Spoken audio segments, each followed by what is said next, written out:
ಇದು ಅಖಾಡ big fight ವಿಶೇಷ. ನಾನು ರಮಾಕಾಂತ್.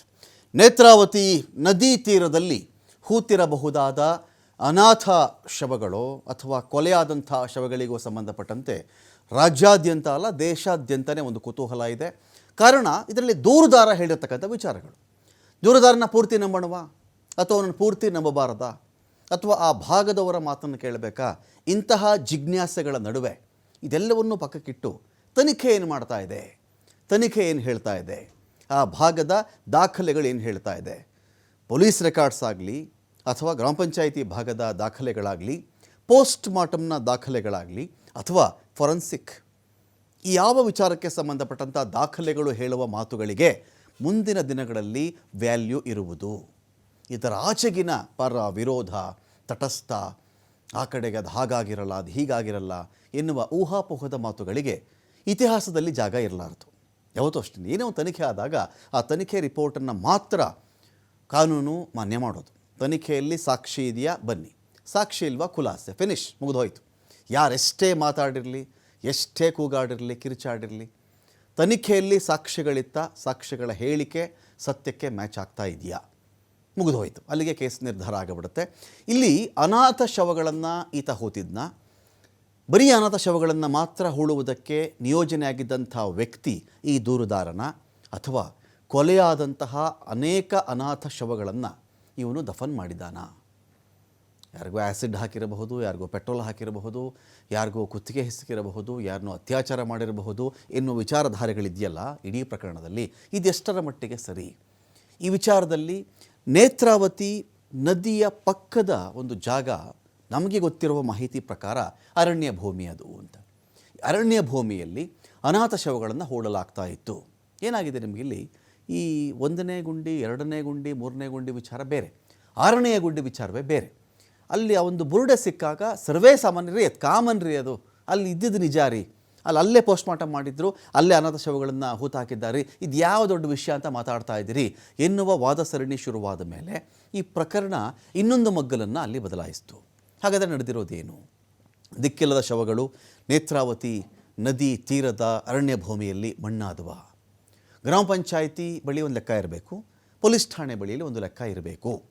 ಸೊ ಈ ಲೆಕ್ಕ ಇದೀಗ ಮ್ಯಾಚ್ ಆಗ್ತಾ ಇದೆಯಾ? ಎಲ್ಲ ವಿಚಾರಕ್ಕೆ ಸಂಬಂಧಪಟ್ಟ ನಾನು ಡಿಬೇಟ್ ಸ್ಟಾರ್ಟ್ ಮಾಡ್ತಾ ಇದ್ದೀನಿ. ಪಾಲ್ಗೊಳ್ಳೋದಕ್ಕೆ ನಮ್ಮೊಂದಿಗೆ ಶ್ರೀನಿವಾಸ್ ಅವರಿದ್ದಾರೆ, ಧರ್ಮಸ್ಥಳ ಗ್ರಾಮ ಪಂಚಾಯಿತಿ ಉಪಾಧ್ಯಕ್ಷರಿದ್ದಾರೆ, ಅವರು ಹಾಲಿ. ಸ್ವಾಗತ ನಿಮಗೆ ಶ್ರೀನಿವಾಸ್ ಅವರೇ ಒಂದು ಡಿಬೇಟ್ಗೆ. ಕೇಳಿಸಿದ್ಯಾ ಶ್ರೀನಿವಾಸ್ ಅವರೇ? ಸ್ವಾಗತ, ಥ್ಯಾಂಕ್ ಯು. ಓಕೆ. ನಮ್ಮ ಕಡೆ ಇನ್ನೊಂದು ಕಡೆ ಚಲಪತಿಯವರು ಕೂಡ ನಮ್ಮ ಜಾಯ್ನ್ ಆಗ್ತಾರೆ. ನಿವೃತ್ತ ಪೊಲೀಸ್ ಅಧಿಕಾರಿ ಇದ್ದಾರೆ ಚಲಪತಿಯವರು, ದಂಡುಪಾಳ್ಯ ಗ್ಯಾಂಗನ್ನು ಹಿಡಿದಂಥವರು. ಚಲಪತಿ ಅವರನ್ನು ಕೂಡ ನಾನು ಮಾತಾಡಿಸ್ತೀನಿ, ಅವ್ರು ಜಾಯ್ನ್ ಆದಮೇಲೆ ಮಾತಾಡಿಸ್ತೀನಿ ನಾನು. ಇದೀಗ ಶ್ರೀನಿವಾಸ್ ಅವ್ರ ಪ್ರಶ್ನೆ. ಶ್ರೀನಿವಾಸ್ ಅವರೇ, ಈಗ ಏನೇ ಇದ್ದರೂ ನಮ್ಮಗಳ ಜವಾಬ್ದಾರಿ ಏನು ಅಂತ ಹೇಳಿದ್ರೆ ಸತ್ಯದ ವಿಚಾರಗಳಿಗೆ ಸಂಬಂಧಪಟ್ಟಂತೆ ಮಾತನಾಡುವುದು ನಮ್ಮ ಜವಾಬ್ದಾರಿ, ಪ್ರಾಥಮಿಕ ಹಂತದ ಜವಾಬ್ದಾರಿ. ಎರಡನೇದಾಗಿ ಉಳಿದದ್ದು ನಾವು ಏನೇ ಮಾತಾಡಿರಲಿ ಇದಕ್ಕೆ ನಾಳೆ ದಿನ ಸಾಕ್ಷ್ಯಗಳು ಸಿಕ್ಕಾಗ ಮಾತ್ರ ನಮ್ಮ ಮಾತುಗಳಿಗೆ ಒಂದು ವ್ಯಾಲ್ಯೂ ಇರುತ್ತೆ. ನಾಳೆ ದಿನ ಪೂರ್ತಿ ಉಲ್ಟಾಯಿತು ಅಂತ ಹೇಳಿದ್ರೆ ನಮ್ಮ ಮಾತುಗಳು ಇತಿಹಾಸದ ಪುಟದಲ್ಲಿ ಮಹತ್ವವನ್ನು ಕಳ್ಕೊಳ್ತಾ ಸಾಕ್ತವೆ. ನಾನು ಇವತ್ತಿನ ಪಾಯಿಂಟ್ ಇಷ್ಟೇ. ಈಗ ನಾನು ಬೆಳಿಗ್ಗೆ ಕೇಶವ್ ಅವ್ರನ್ನೂ ಮಾತಾಡಿಸ್ತಾ ಇದ್ದೆ, ನಾನು ಮಧ್ಯಾಹ್ನದ ಬುಲೆಟಿನಲ್ಲಿ ಅವ್ರನ್ನೂ ಕೂಡ ಮಾತಾಡಿಸ್ತಾ ಇದ್ದೆ. ಇಲ್ಲ ರೀ, ಇದು ನೇತ್ರಾವತಿ ನದಿ ತೀರದಲ್ಲಿ ಅನೇಕ ಅನಾಥ ಶವಗಳನ್ನು ನಾವು ಹೂತಿರೋದು ನಿಜ, ಅಲ್ಲಿ ಗ್ರಾಮ ಪಂಚಾಯತಿ ಲೆಕ್ಕ ಇದೆ ಅದ್ರ ಬಗ್ಗೆ ಅಂತ ಹೇಳಿದಾಗ ಇದು ನಿಜಾನ ಶ್ರೀನಿವಾಸ್ ಅವರೇ? ಇವತ್ತಿಗೂ ಅನಾಥ ಶವಗಳನ್ನು ಹೂಳುವುದು ನೇತ್ರಾವತಿ ನದಿಯ ಪಕ್ಕದ ಅರಣ್ಯ ಪ್ರದೇಶದಲ್ಲ? 1986ರಿಂದ ಪ್ರಾರಂಭವಾದಂತಹ ಧರ್ಮಸ್ಥಳ ಗ್ರಾಮ ಪಂಚಾಯಿತಿಯ ವ್ಯವಸ್ಥೆಯ ಭಾಗವನ್ನು ನೋಡಿಕೊಂಡಾಗ ಆ ದಿನಗಳಲ್ಲಿ ಯಾವುದೇ ಸ್ಮಶಾನಗಳು ಇಲ್ಲದೆ ಇರುವಂತಹ ದಿನಗಳು. ಹಾಗಾಗಿ 2005-6 ಅಲ್ಲಿಯವರೆಗೂ ಕೂಡ ಯಾವ ಶವ ಅಥವಾ ಯಾವ ಒಂದು ಅನಾಥ ಶವ ಅಂತ ಹೇಳುವಂಥ ಪೊಲೀಸ್ ದಾಖಲೆಯ ಮೂಲಕ ದೃಢಪಡ್ತದೋ ಅಂತಹ ಶವವನ್ನು ಆ ಪೊಲೀಸ್ ಅಧಿಕಾರಿಯ ನಿರ್ಣಯದ ಮೇರೆಗೆ ಆಯಾಯ ಸ್ಥಳಗಳಲ್ಲಿ ದಫನ ಮಾಡಿರುವಂಥದ್ದು ಕೂಡ ಇದೆ ಅಂತ ಹೇಳುವಂಥದ್ದು ಹಿಂದಿನ ದಿನಗಳ ಅನುಭವದ ಮಾತು. ಆ ಮಂಡಲ ಪಂಚಾಯತ್ ಅಂತೇಳಿ ಏನಿತ್ತು, ಅದರ ಮಂಡಲ ಪ್ರಧಾನರು ಕೂಡ ತಮ್ಮ ಅನುಭವವನ್ನು ಹಂಚಿಕೊಂಡಾಗ ಆ ದಿನಗಳಲ್ಲಿ ಈ ರೀತಿದ್ದು ಆಗಿದೆ ಅಂತ ಹೇಳುವಂಥದ್ದು ಹೇಳ್ತಾರೆ. ಮಾಜಿ ಅಧ್ಯಕ್ಷರು ಕೂಡ ಈ ರೀತಿಯ ವ್ಯವಸ್ಥೆಗಳು ಅಲ್ಲಲ್ಲಿ ಆಗಿದೆ. ಇನ್ನೊಂದು ಪರಿಸ್ಥಿತಿ ಮತ್ತು ಪರಿಸರ. ಪರಿಸ್ಥಿತಿ ಆ ಶವದ ಪರಿಸ್ಥಿತಿ ತೀರಾ ಇನ್ನೊಂದು ಕಡೆಗೆ ಶಿಫ್ಟ್ ಮಾಡಲಿಕ್ಕೆ ಆಗದೇ ಇರುವಂಥದ್ದು, ಸಂಪೂರ್ಣ ಕೊಳೆತು ಹೋದಂಥ ಪರಿಸ್ಥಿತಿಯಲ್ಲಿ ಆ ತನಿಖಾಧಿಕಾರಿಗಳು ತೀರ್ಮಾನ ತಗೊಳ್ತಾರೆ. ಅದಕ್ಕೆ ಬೇಕಾದಂತಹ ಪ್ರೊಸೀಜರ್ ಎಲ್ಲ ಕಂಪ್ಲೀಟ್ ಆದ ಮೇಲೆ ಆ ಪ್ರದೇಶದಲ್ಲಿ ಶವ ದಫನಗಳಾಗಿರುವಂಥದ್ದು ಅಂತ ಹೇಳುವಂಥದ್ದು ನಮ್ಮ ಒಂದು ಮಾತು. ಫೈನ್. ಈಗ ಶ್ರೀನಿವಾಸ್ ಅವರೇ, ಈಗ ಆ ಭಾಗದಲ್ಲಿ ಒಂದು ದೇಹ ಸಿಕ್ಕಾಗ ಪೋಸ್ಟ್ ಮಾರ್ಟಮ್ ಅಥವಾ ಬೇರೆ ಕಾನೂನಾತ್ಮಕ ಪ್ರಕ್ರಿಯೆಗಳಿಗೆ ಶವಗಳು ಬೆಳ್ತಂಗಡಿಗೆ ಹೋಗ್ತಾ ಇದ್ವು ಅನ್ನೋದಿದೆ, ಇದು ನಿಜವಾ?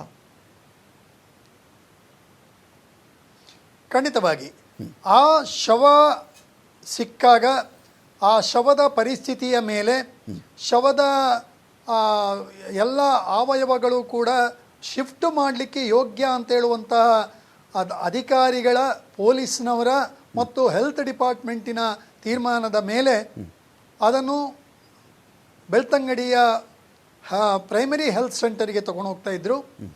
ಅಲ್ಲಿ ಅದಕ್ಕೆ ಬೇಕಾದಂಥ ಪ್ರೊಸೀಜರ್ಗಳು, ಅದೇನೋ ಫಿಂಗರ್ ಪ್ರಿಂಟ್ ತಗೊಳ್ಳುವಂಥದ್ದಿದೆ, ಅಥವಾ ಒಟ್ಟು ಫಿಸಿಕಲಿ ಮೆಜರ್ಮೆಂಟ್ಗಳು ಏನಿದೆ, ಆಮೇಲೆ ಪೋಸ್ಟ್ ಮಾರ್ಟಮ್ ಇದೆ, DNA ಇದೆ, ಈ ಎಲ್ಲವನ್ನು ಮಾಡುವಂಥದ್ದು ಆ ಹೆಲ್ತ್ ಸೆಂಟರ್ನಲ್ಲಿ ಆಗ್ತಾ ಇತ್ತು. Okay, fine. ನನ್ನೊಂದು ಪಾಯಿಂಟ್ ಇದೆ ಸರ್ ಇಲ್ಲಿ. ಈಗ ನಾನು ಕೇಳ್ಪಟ್ಟಿರೋ ಮಾಹಿತಿ ಪ್ರಕಾರವಾಗಿ ಧರ್ಮಸ್ಥಳದಲ್ಲಿ ಸ್ಮಶಾನಕ್ಕೆ ಅಂತ ನಿಗದಿಯಾಗಿದ್ದು, ಜಾಗ ನಿಗದಿಯಾಗಿದ್ದು 2006ರಲ್ಲಿ ಅಂತ ಹೇಳ್ತಾರೆ, ಇದು ನಿಜನಾ?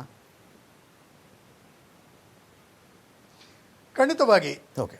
ಇನ್ನೂ ನಿಮಗೆ ಪೂರಕವಾದಂಥ ಮಾಹಿತಿ ಅಂತ ಹೇಳಿದರೆ, ಅದರ ಮೊದಲಿನ 88, 89ರಲ್ಲಿ ಪಂಚಾಯಿತಿಯ ಒಂದು ನಿರ್ಣಯದ ಪ್ರಕಾರ ಧರ್ಮಸ್ಥಳ ಗ್ರಾಮಕ್ಕೆ ಸ್ಮಶಾನಕ್ಕೆ ಕಾಯ್ದಿರಿಸಬೇಕು ಅಂತ ಹೇಳುವಂಥ ಬೇಡಿಕೆಯನ್ನು ಇಡ್ತಾರೆ.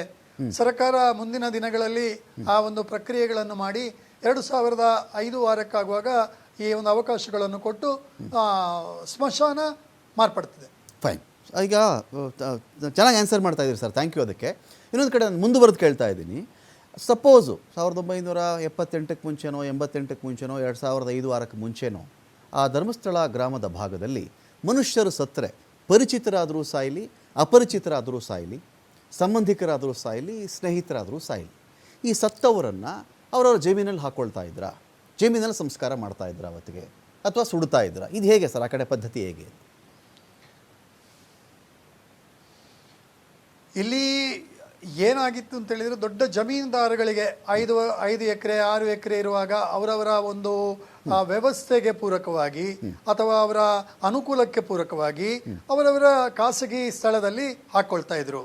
ಆದರೆ ತನ್ನ ಮನೆಯನ್ನು ಮಾತ್ರ ಹೊಂದಿರುವಂಥವರಿಗೆ, ಯಾವುದೇ ಖಾಸಗಿ ಜಮೀನುಗಳು ಇಲ್ಲದಿರುವಂಥ ವ್ಯಕ್ತಿಗಳು, ಕುಟುಂಬಗಳು ಏನು ಮಾಡ್ತಾ ಇದ್ರು ಅಂತ ಹೇಳಿದರೆ, ಅದನ್ನು ಸಾರ್ವಜನಿಕವಾದಂತಹ ರೆವೆನ್ಯೂ ಭೂಮಿಯಲ್ಲಿ ಅದಕ್ಕೆ ಅಂತ ಹೇಳುವಂಥದ್ದೇ ಅಲಿಖಿತವಾಗಿ ನಿರ್ದಿಷ್ಟಪಡಿಸಲ್ಪಟ್ಟಂಥ ಜಾಗ, ಅಲಿಖಿತವಾಗಿ ನಿರ್ದಿಷ್ಟಪಡಿಸಲ್ಪಟ್ಟಂಥ ಜಾಗ. ಉದಾಹರಣೆಗೆ ಧರ್ಮಸ್ಥಳದ ಕಲ್ಲೇರಿ ಅಂತ ಹೇಳುವಂಥದ್ದು ಆ ದಿನದಲ್ಲಿ ದುರ್ಗಮವಾದಂಥ ಪ್ರದೇಶ, ಅಥವಾ ನೇರ್ತಾನೆ ಅಂತ ಹೇಳುವಂಥ ರಸ್ತೆಗಳು, ಅಥವಾ ಈ ರೀತಿಯ ಒಂದು 10 ಪಾಯಿಂಟ್ಗಳಲ್ಲಿ ನೇತ್ರಾವತಿಯ ಮಣ್ಣಸಂಕ ಇರ್ಬೋದು, ಅಥವಾ ನದಿ ತೀರದಲ್ಲಿರ್ಬೋದು, ಆ ದಿನದಲ್ಲೆಲ್ಲ ಮಾಡ್ತಾ ಇದ್ದಂಥದ್ದು ಇಲ್ಲಿಯ ಒಂದು ಪದ್ಧತಿ.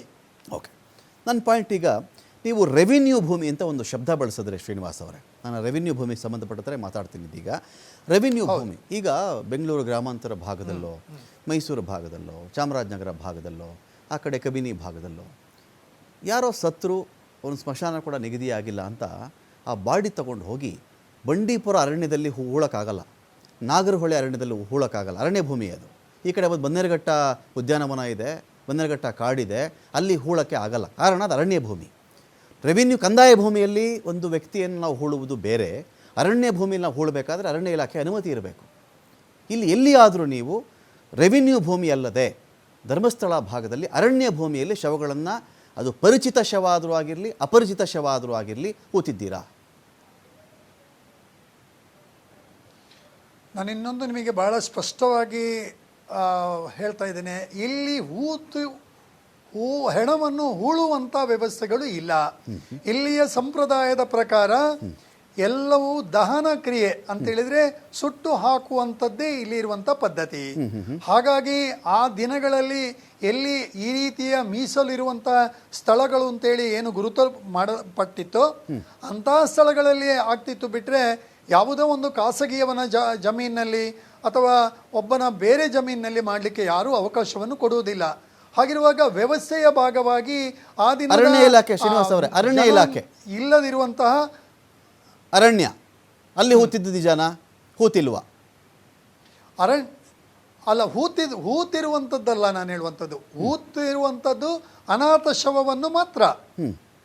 ಸುಟ್ಟಿರುವಂಥದ್ದು, ನೀವು ಆಗ ಕೇಳಿದ ಪ್ರಶ್ನೆ ಪ್ರಕಾರ, ಸುಟ್ಟಿರುವಂಥದ್ದು ಇಲ್ಲಿಯ ಏನು ಜನಸಾಮಾನ್ಯ ಎಲ್ಲ ಗೊತ್ತಿರುವಂಥ ಜನ, ಧರ್ಮಸ್ಥಳದ ನಿವಾಸಿಗಳು ಎಲ್ಲಿಯಾದರೂ ಸತ್ತರೆ ಅವರಿಗೆ ಖಾಸಗಿ ಭೂಮಿ ಇಲ್ಲದಿದ್ದರೆ ಈ ರೀತಿಯ ಭೂಮಿ ಏನು ನಿರ್ದಿಷ್ಟಪಟ್ಟಿತ್ತು ಅಲ್ಲಿ ಮಾಡಿರುವಂಥದ್ದು ಸತ್ಯ. ಸರಿ ಸರ್, ಈಗ ನಾನು ಬೆಳಗ್ಗೆ ಅಷ್ಟೇ ಕೇಶವ್ ಅವ್ರನ್ನ ಮಾತಾಡಿಸ್ತಾ ಇದ್ದೆ, ಧರ್ಮಸ್ಥಳ ಗ್ರಾಮ ಪಂಚಾಯಿತಿಯ ಮಾಜಿ ಅಧ್ಯಕ್ಷರನ್ನ ಮಾತಾಡಿಸ್ತಾ ಇದ್ದೆ. ಅವ್ರು ಹೇಳ್ತಾ ಇದ್ರು, ಇಲ್ಲ ರೀ, ನೇತ್ರಾವತಿ ದಂಡೆನಲ್ಲೇ ಅನೇಕ ಬಾಡಿಗಳು ಸಿಗ್ತಾ ಇತ್ತು, ಕೆಲವು ಕೊಳತ ಸ್ಥಿತಿಯಲ್ಲಿ ಇರ್ತಾ ಇತ್ತು, ಅಲ್ಲೇ ಪೋಸ್ಟ್ ಮಾರ್ಟಮ್ ಮಾಡಿಬಿಡ್ತಾ ಇದ್ರು, ಅಲ್ಲೇ ಹೂತು ಬಿಡ್ತಾ ಇದ್ರು ಅಂತ. ಅನಾಥ ಶವಗಳಿಗೆ ಮಾತ್ರ ಹೂಳ್ತಾ ಇದ್ದದ್ದು. ಪರಿಚಿತ, ಸ್ನೇಹಿತ, ಸಂಬಂಧಿಕರ ಶವಗಳಿಗೆ ಜಾಗವಿಲ್ಲದೇ ಇದ್ದಾಗ, ಖಾಸಗಿಯಾಗಿ ಅವರಿಗೆ ಜಾಗವಿಲ್ಲದೇ ಇದ್ದಾಗ ರೆವಿನ್ಯೂ ಲ್ಯಾಂಡಲ್ಲಿ ಅವ್ರನ್ನ ಹೂಳ್ತಾ ಅಥವಾ ಸುಡ್ತಾ ಇದ್ರು ಅಂತ ಮಾಹಿತಿ ಇದೆ ನಮಗೆ. ಸೊ ನೇತ್ರಾವತಿ ನದಿ ದಂಡೆಯ ಭಾಗದಲ್ಲಿದ್ದಂಥ ಅರಣ್ಯದಲ್ಲಿ ಅನಾಥ ಶವವನ್ನು ಹೂಳಬಹುದಾಗಿತ್ತಾ ಅನಾಥ ಶವವನ್ನು ಅಂತ? ಇದು ನಾನು ಆಗಲೇ ನಿಮಗೆ ಸ್ಪಷ್ಟನೆ ಹೇಳಿದ್ದೇನೆ. ಇದು ಪೊಲೀಸ್ ಅಧಿಕಾರಿಯ ತೀರ್ಮಾನವಾಗಿರ್ತದೆ. ಯಾಕಂದರೆ ಪೊಲೀಸ್ ಅಧಿಕಾರಿ ಆ ಶವವನ್ನು ಎಲ್ಲಿ ಹೂಳಬೇಕು ಅಂತೇಳುವಂಥ ನಿರ್ಧಾರವನ್ನು ಮಾಡಿ ನಮಗೆ ಅದಕ್ಕೆ ಬೇಕಾದಂಥ ಸಹಕಾರವನ್ನು ಕೋರುವಂಥ ಕೆಲಸವನ್ನು ಮಾಡ್ತಾರೆ. ಅದಕ್ಕೆ ಬೇಕಾದಂಥ ಕೂಲಿ ಆಳುಗಳನ್ನು ಒದಗಿಸುವಂಥದ್ದು ಗ್ರಾಮ ಪಂಚಾಯತಿನ ಕೆಲಸ. ಹಾಗಾಗಿ ನಾವು ಅವರು ಎಲ್ಲಿ ಹೇಳ್ತಾರೋ ಅಲ್ಲಿಗೆ ನಮ್ಮ ಸಹಕಾರವನ್ನು ಕೊಟ್ಟು ಅವರು ಹೇಳಿದಂಥ ಕಾರ್ಯವನ್ನು ಪೂರ್ತಿಗೊಳಿಸ್ತಾ ಇದ್ದಂಥದ್ದು ಪದ್ಧತಿ. ಫೈನ್. ಅಂದರೆ ಈ ನೇತ್ರಾವತಿ ನದಿ ದಂಡೆಯ ಭಾಗದಲ್ಲಿ ಇರುವಂಥ ಅರಣ್ಯ ಜಮೀನಿನಲ್ಲಿ ಹೂಳದಿರುವ ವ್ಯಕ್ತಿಯೊಬ್ಬನನ್ನು ಸಂಸ್ಕಾರ ಮಾಡದಿರುವ ಕಾಲ್ ಅಥವಾ ಆ ಒಂದು ಕರೆ ಅಥವಾ ಆ ಒಂದು ನಿರ್ಧಾರ ಕಂಪ್ಲೀಟ್ ಆಗಿ ಧರ್ಮಸ್ಥಳ ಆ ಭಾಗದ ಪೊಲೀಸರಿಗೆ ಸಂಬಂಧಪಟ್ಟಂಥ ಲೋನ್ ಡಿಸಿಷನ್ ಅಂತ, ಅವರು ಮಾತ್ರ ತಗೊಳ್ಬೋದಂಥ ಡಿಸಿಷನ್ ಅಂತ ನೀವು ಹೇಳ್ತಾ ಇದ್ದೀರಿ, ಇದು ಹೌದಾ? ಖಂಡಿತವಾಗಿ ನಾನು ಆಗಲೇ ಹೇಳಿದ್ದೇನೆ, ಪರಿಸರ ಮತ್ತು ಪರಿಸ್ಥಿತಿಯ ಅನುಗುಣವಾಗಿ ನಿರ್ಧಾರವನ್ನು ತಗೊಳ್ತಾ ಇದ್ರು. ಓಕೆ ಸರ್, ಈಗ ಅನಾಥ ಶವ, ಅಪರಿಚಿತ ಶವ, ದಿಕ್ಕಿಲ್ಲದ ಶವ, ವಾರಸುದಾರಿಲ್ಲದಂತಹ ಬೇವಾರಿಸ್ ಶವಗಳು ಅನ್ನೋ ಒಂದು ಪ್ರಶ್ನೆ ಬಂದಾಗ ಈ ಶವಗಳ ಸಂಸ್ಕಾರಕ್ಕೆ ಸಂಬಂಧಪಟ್ಟಂತೆ ನಿಮ್ಮ ಗ್ರಾಮ ಪಂಚಾಯಿತಿಯಲ್ಲಿ ದಾಖಲೆಗಳು ಇರಬೇಕು, ಅದಿದೆಯಾ ಸರ್? ಖಂಡಿತ, ಬಹಳ ಒಳ್ಳೆಯ ಪ್ರಶ್ನೆ. ಯಾಕಂತೇಳಿದರೆ ಈ ದಾಖಲೆಗಳ ಆಧಾರವೇ ಮುಂದಿನ ದಿನದಲ್ಲಿ ದಾಖಲೆಗಳು ಮಾತನಾಡುವಂಥದ್ದು.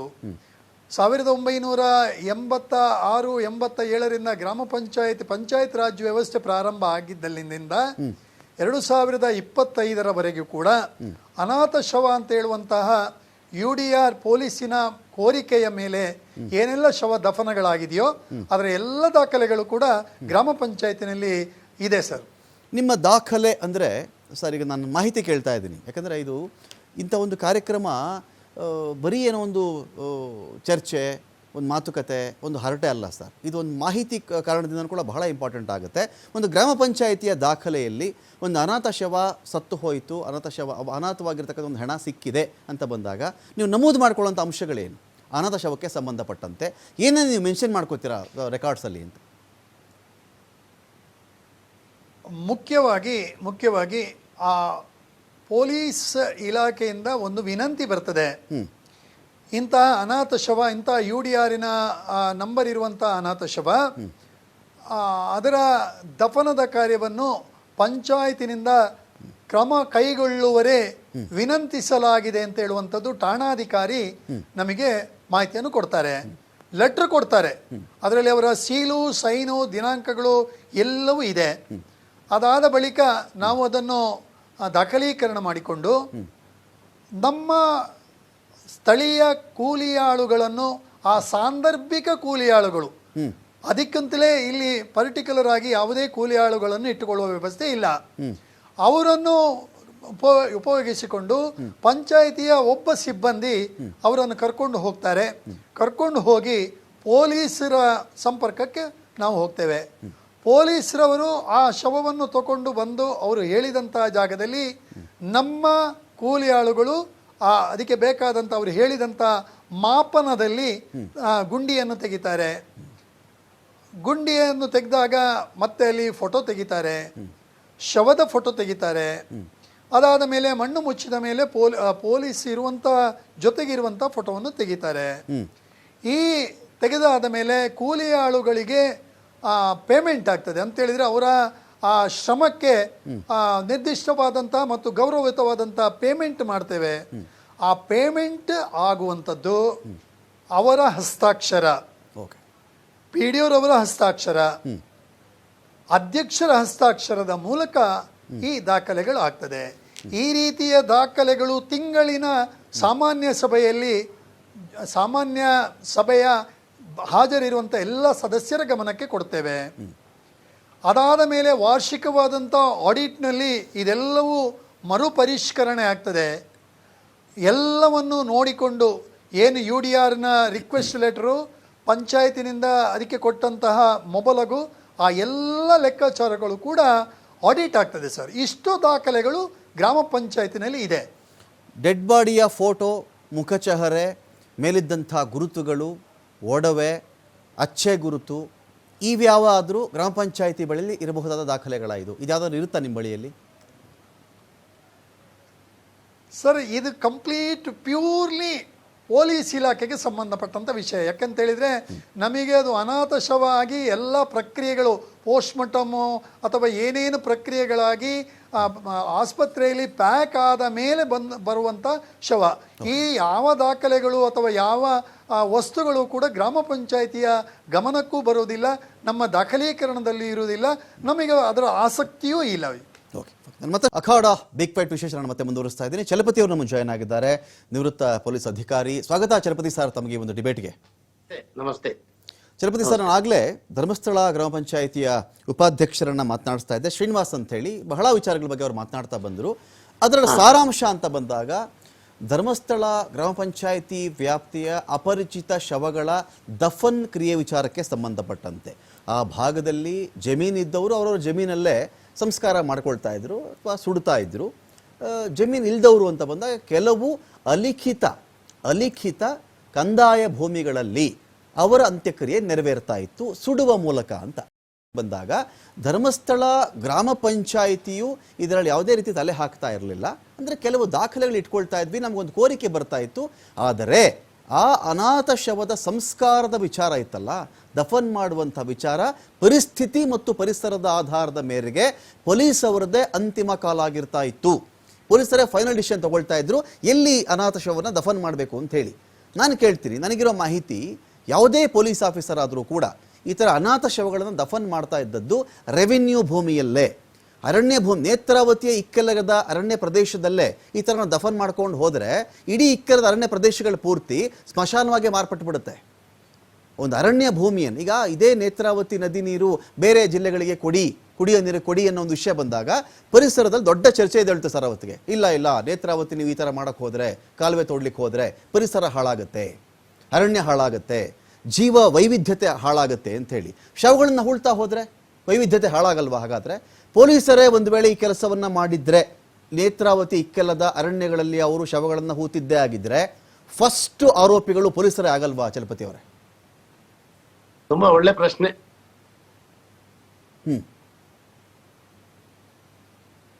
ಮಾತಾಡಿ ಚಲಪತಿ ಅವರೇ. ನೋಡಿ, ನೀವು ತುಂಬಾ ಒಂದು ಸೂಕ್ಷ್ಮವಾದ ಪ್ರಶ್ನೆನ ಕೇಳ್ತಾ ಇದ್ದೀರಾ.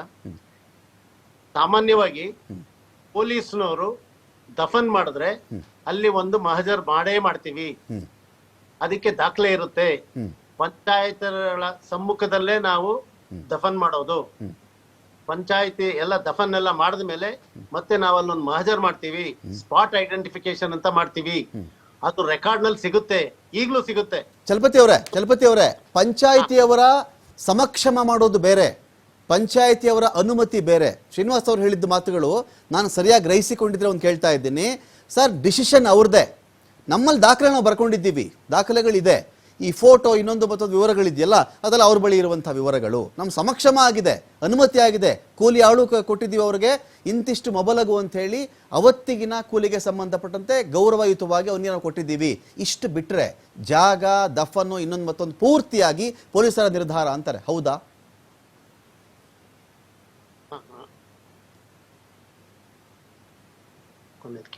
ಮಾತಾಡಿ ಚಲಪತಿ ಕೇಳಿಸ್ತಾ ಇದೆ, ಮಾತಾಡಿ ನಿಮ್ಮ ವಾಯ್ಸ್.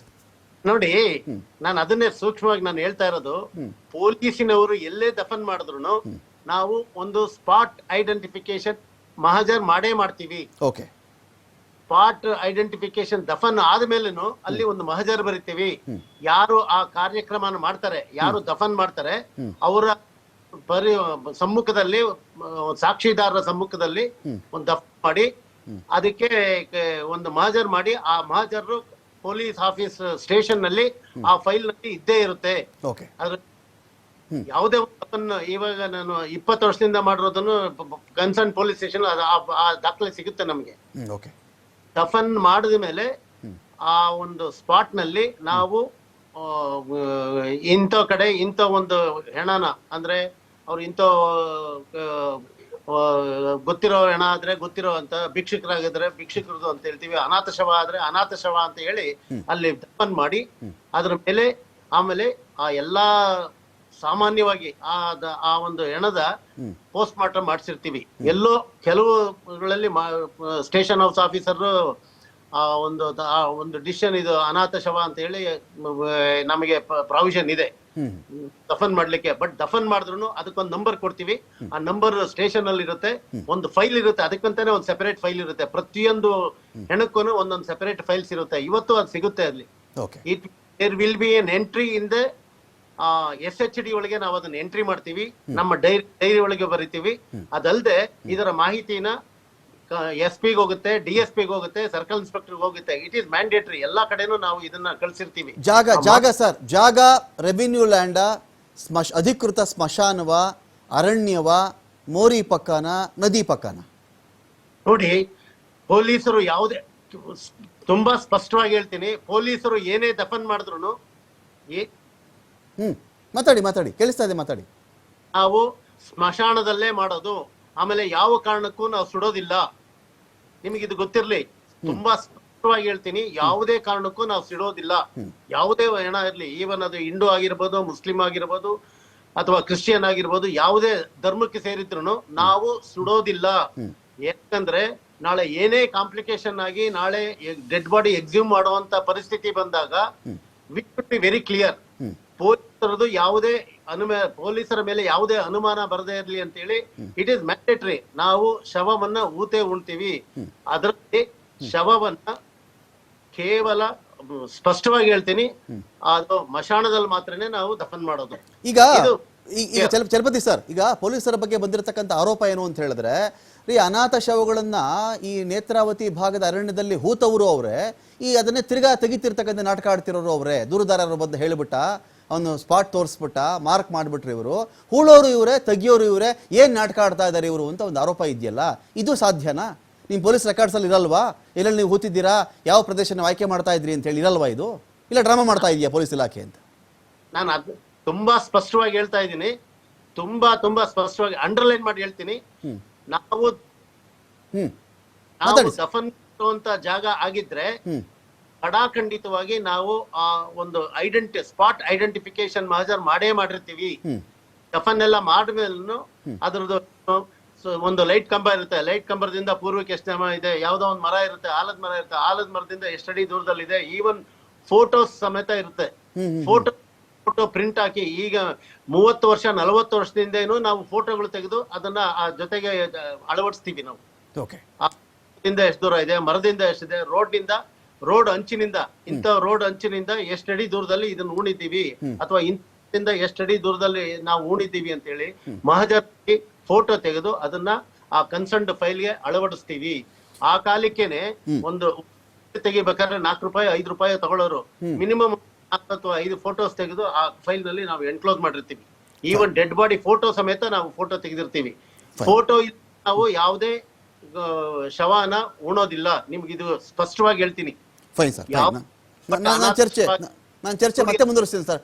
ತುಂಬ ಒಂದು ಒಂದು ಒಂದು ಪ್ರಮುಖವಾಗಿರ್ತಕ್ಕಂಥ ಘಟ್ಟದಲ್ಲಿ ನಮ್ಮ ಚರ್ಚೆ ಹೋಗ್ತಾ ಇದೆ ಅಂತ ನಾನು ಭಾವಿಸ್ತಾ ಇದ್ದೀನಿ ಚಲಪತಿ ಸರ್. ತುಂಬ ವ್ಯಾಲಿಡ್ ವಿಚಾರಗಳ ಬಗ್ಗೆ ತಾವು ಮಾತಾಡ್ತಾ ಇದ್ದೀರಿ. ಡಿಬೇಟ್ ನಾನು ಮುಂದುವರಿಸ್ತೀನಿ. ಶ್ರೀನಿವಾಸ್ ಸರ್ ಜೊತೆ ನಾನು ಡಿಬೇಟ್ ಮುಂದುವರಿಸ್ತೀನಿ. ಅಖಾಡ ಬಿಗ್ ಫೈಟ್ ವಿಶೇಷ ನಾನು ಮತ್ತೆ ಮುಂದುವರಿಸ್ತಾ ಇದ್ದೀನಿ. ನಾನು ಶ್ರೀನಿವಾಸ್ ಸರ್ನ ಮಾತನಾಡ್ಸೋಕ್ಕಿಂತ ಮುಂಚಿತವಾಗಿ ಚಲಪತಿ ಸರ್ ಬಳಿಯಲ್ಲಿ ಒಂದೇ ಒಂದು ಮುಖ್ಯವಾದಂಥ ಪ್ರಶ್ನೆ ಇದೆ, ಅದು ಕೇಳಿಬಿಟ್ಟು ನಾನು ಶ್ರೀನಿವಾಸ್ ಸರ್ನ ಮಾತಾಡಿಸ್ತೀನಿ. ಚಲಪತಿ ಸರ್, ಶಿಥಿಲವಾಗಬಹುದಾದ, ನೀರು ಬಂದು ಮಣ್ಣು ಕೊರೆಯಬಹುದಾದ, ಇವತ್ತೋ ನಾಳೆನೋ ಈ ಜಾಗದ ಅಸ್ತಿತ್ವವೇ ಇರಲ್ಲ, ಇದೇನೋ ಕೊಚ್ಕೊಂಡು ಹೋಗ್ಬಿಡುತ್ತೆ ಎನ್ನುವಂಥ ಭಾಗದಲ್ಲಿ ಕರ್ನಾಟಕ ರಾಜ್ಯದ ಪೊಲೀಸರು ಎಲ್ಲಿಯಾದರೂ ಅನಾಥ ಶವಗಳನ್ನು ಅರಣ್ಯ ಭಾಗದಲ್ಲಾದರೂ ಸರಿ ಹೂತಿರುವಂಥ ಇತಿಹಾಸ ಇದೆಯಾ?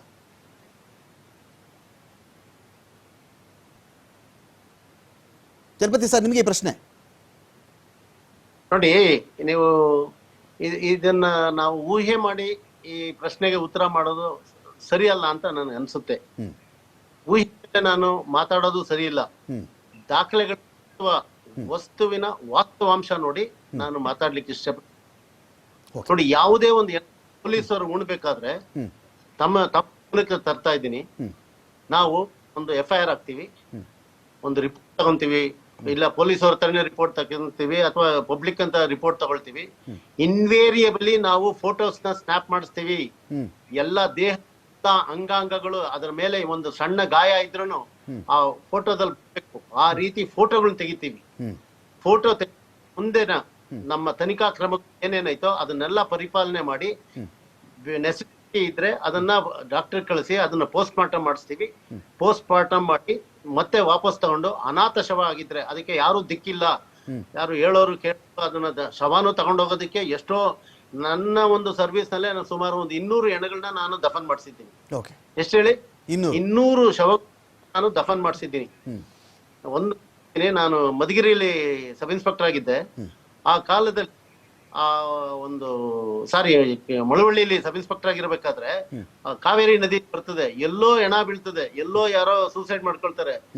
ನಮ್ಮ ಡ್ಯಾಮ್ ನಮ್ಮ ಬ್ಲಫ್ ಇದತ್ರ ಬಂದು ಅಲ್ಲಿ ಅದು ಅಡ್ಡ ನಿಂತ್ಕೊಂಡ್ಬಿಡ್ತದೆ, ಅದು ಹೋಗೋದಿಲ್ಲ, ಅಲ್ಲಿ ತುಂಬ್ಕೋದಿಲ್ಲ, ಅಲ್ಲಿ ಎಲ್ಲ ಕಟ್ಟೆ ಕಟ್ಟಿದ್ದಾರೆ, ಆ ಕಟ್ಟೆ ಒಳಗೆ ಬಂದು ನಿಂತ್ಕೊಳ್ಳುತ್ತೆ.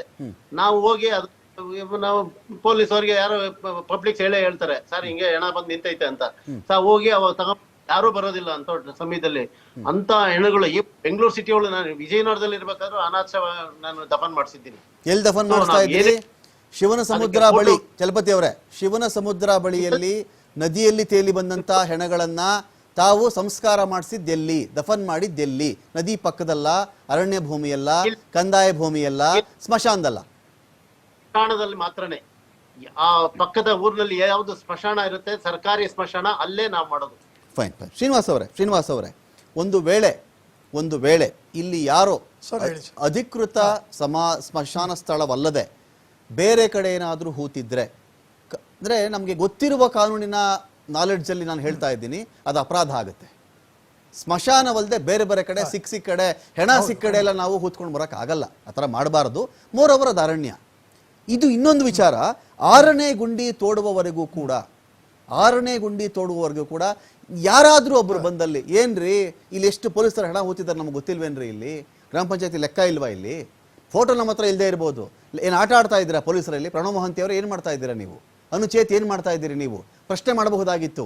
ನಿಮ್ಮ ಪೊಲೀಸರೇ ಬಂದು ಹೂತಾಕಿರ್ತಕ್ಕಂಥ ಹೆಣಗಳು ಇಷ್ಟಿರಬೇಕಾದ್ರೆ ಇಲ್ಲೇ ಬಂದು ಯಾಕ್ರಿ ಹೆಣ ಆಗಿತಾ ಇದ್ದೀರಿ ನೀವು? ಅವನ ಯಾರೋ ದೂರದಾರ ಬಂದು ಹೇಳ್ದ ಅಂತ ಹೇಳಿ ದಬಾಯಿಸಬೇಕಾಗಿತ್ತು ಯಾರಾದರೂ ಒಬ್ರು. ಬಿಡಬಾರ್ದು, ಇವತ್ತಿಗೂ ಬಿಡಬೇಡಿ ಅನುಚೇತ್ ಅವ್ರನ್ನ. ಪೊಲೀಸರು, ಧರ್ಮಸ್ಥಳ ಭಾಗದ ಪೊಲೀಸ್ ಠಾಣೆಗಳು ಇಲ್ಲಿ ಹೆಣಗಳನ್ನ ಹೂತಿದ್ದೇ ನಿಜವಾಗಿದ್ರೆ ನೀವು RTI ಹಾಕಿ ಅದಕ್ಕೆ ಮಾಹಿತಿ ತರಿಸ್ಕೊಳ್ಳಿ, ಫೋಟೋ ತರಿಸ್ಕೊಳ್ಳಿ. ಹೂತ ಜಾಗ ಯಾವ ನದಿ ನೀರಿನಿಂದ, ಯಾವ ಕಲ್ಲಿನಿಂದ, ಯಾವ ಮರದಿಂದ, ಯಾವ ಪೋಲಿಂದ, ಯಾವ ರಸ್ತೆಯಿಂದ, ಎಷ್ಟು ದೂರದಲ್ಲಿ ಯಾವ ಅನಾಥ ಹೆಣವನ್ನ ಹೂಳಲಾಗಿತ್ತು ಅಂತ ಮಾಹಿತಿ ಇರಬೇಕಲ್ಲಿ. ಯಾಕೆ ಬಿಡ್ತಾ ಇದ್ದೀರಿ ಅವ್ರನ್ನ ಶ್ರೀನಿವಾಸ್? ಖಂಡಿತವಾಗಿ ನನಗೆ ಹಿರಿಯರು ಚಲಪತಿ ಸರ್ ಹೇಳಿದಂಥ ಮಾಹಿತಿಯಲ್ಲಿ ಬಹಳ ಖುಷಿ ಇದೆ.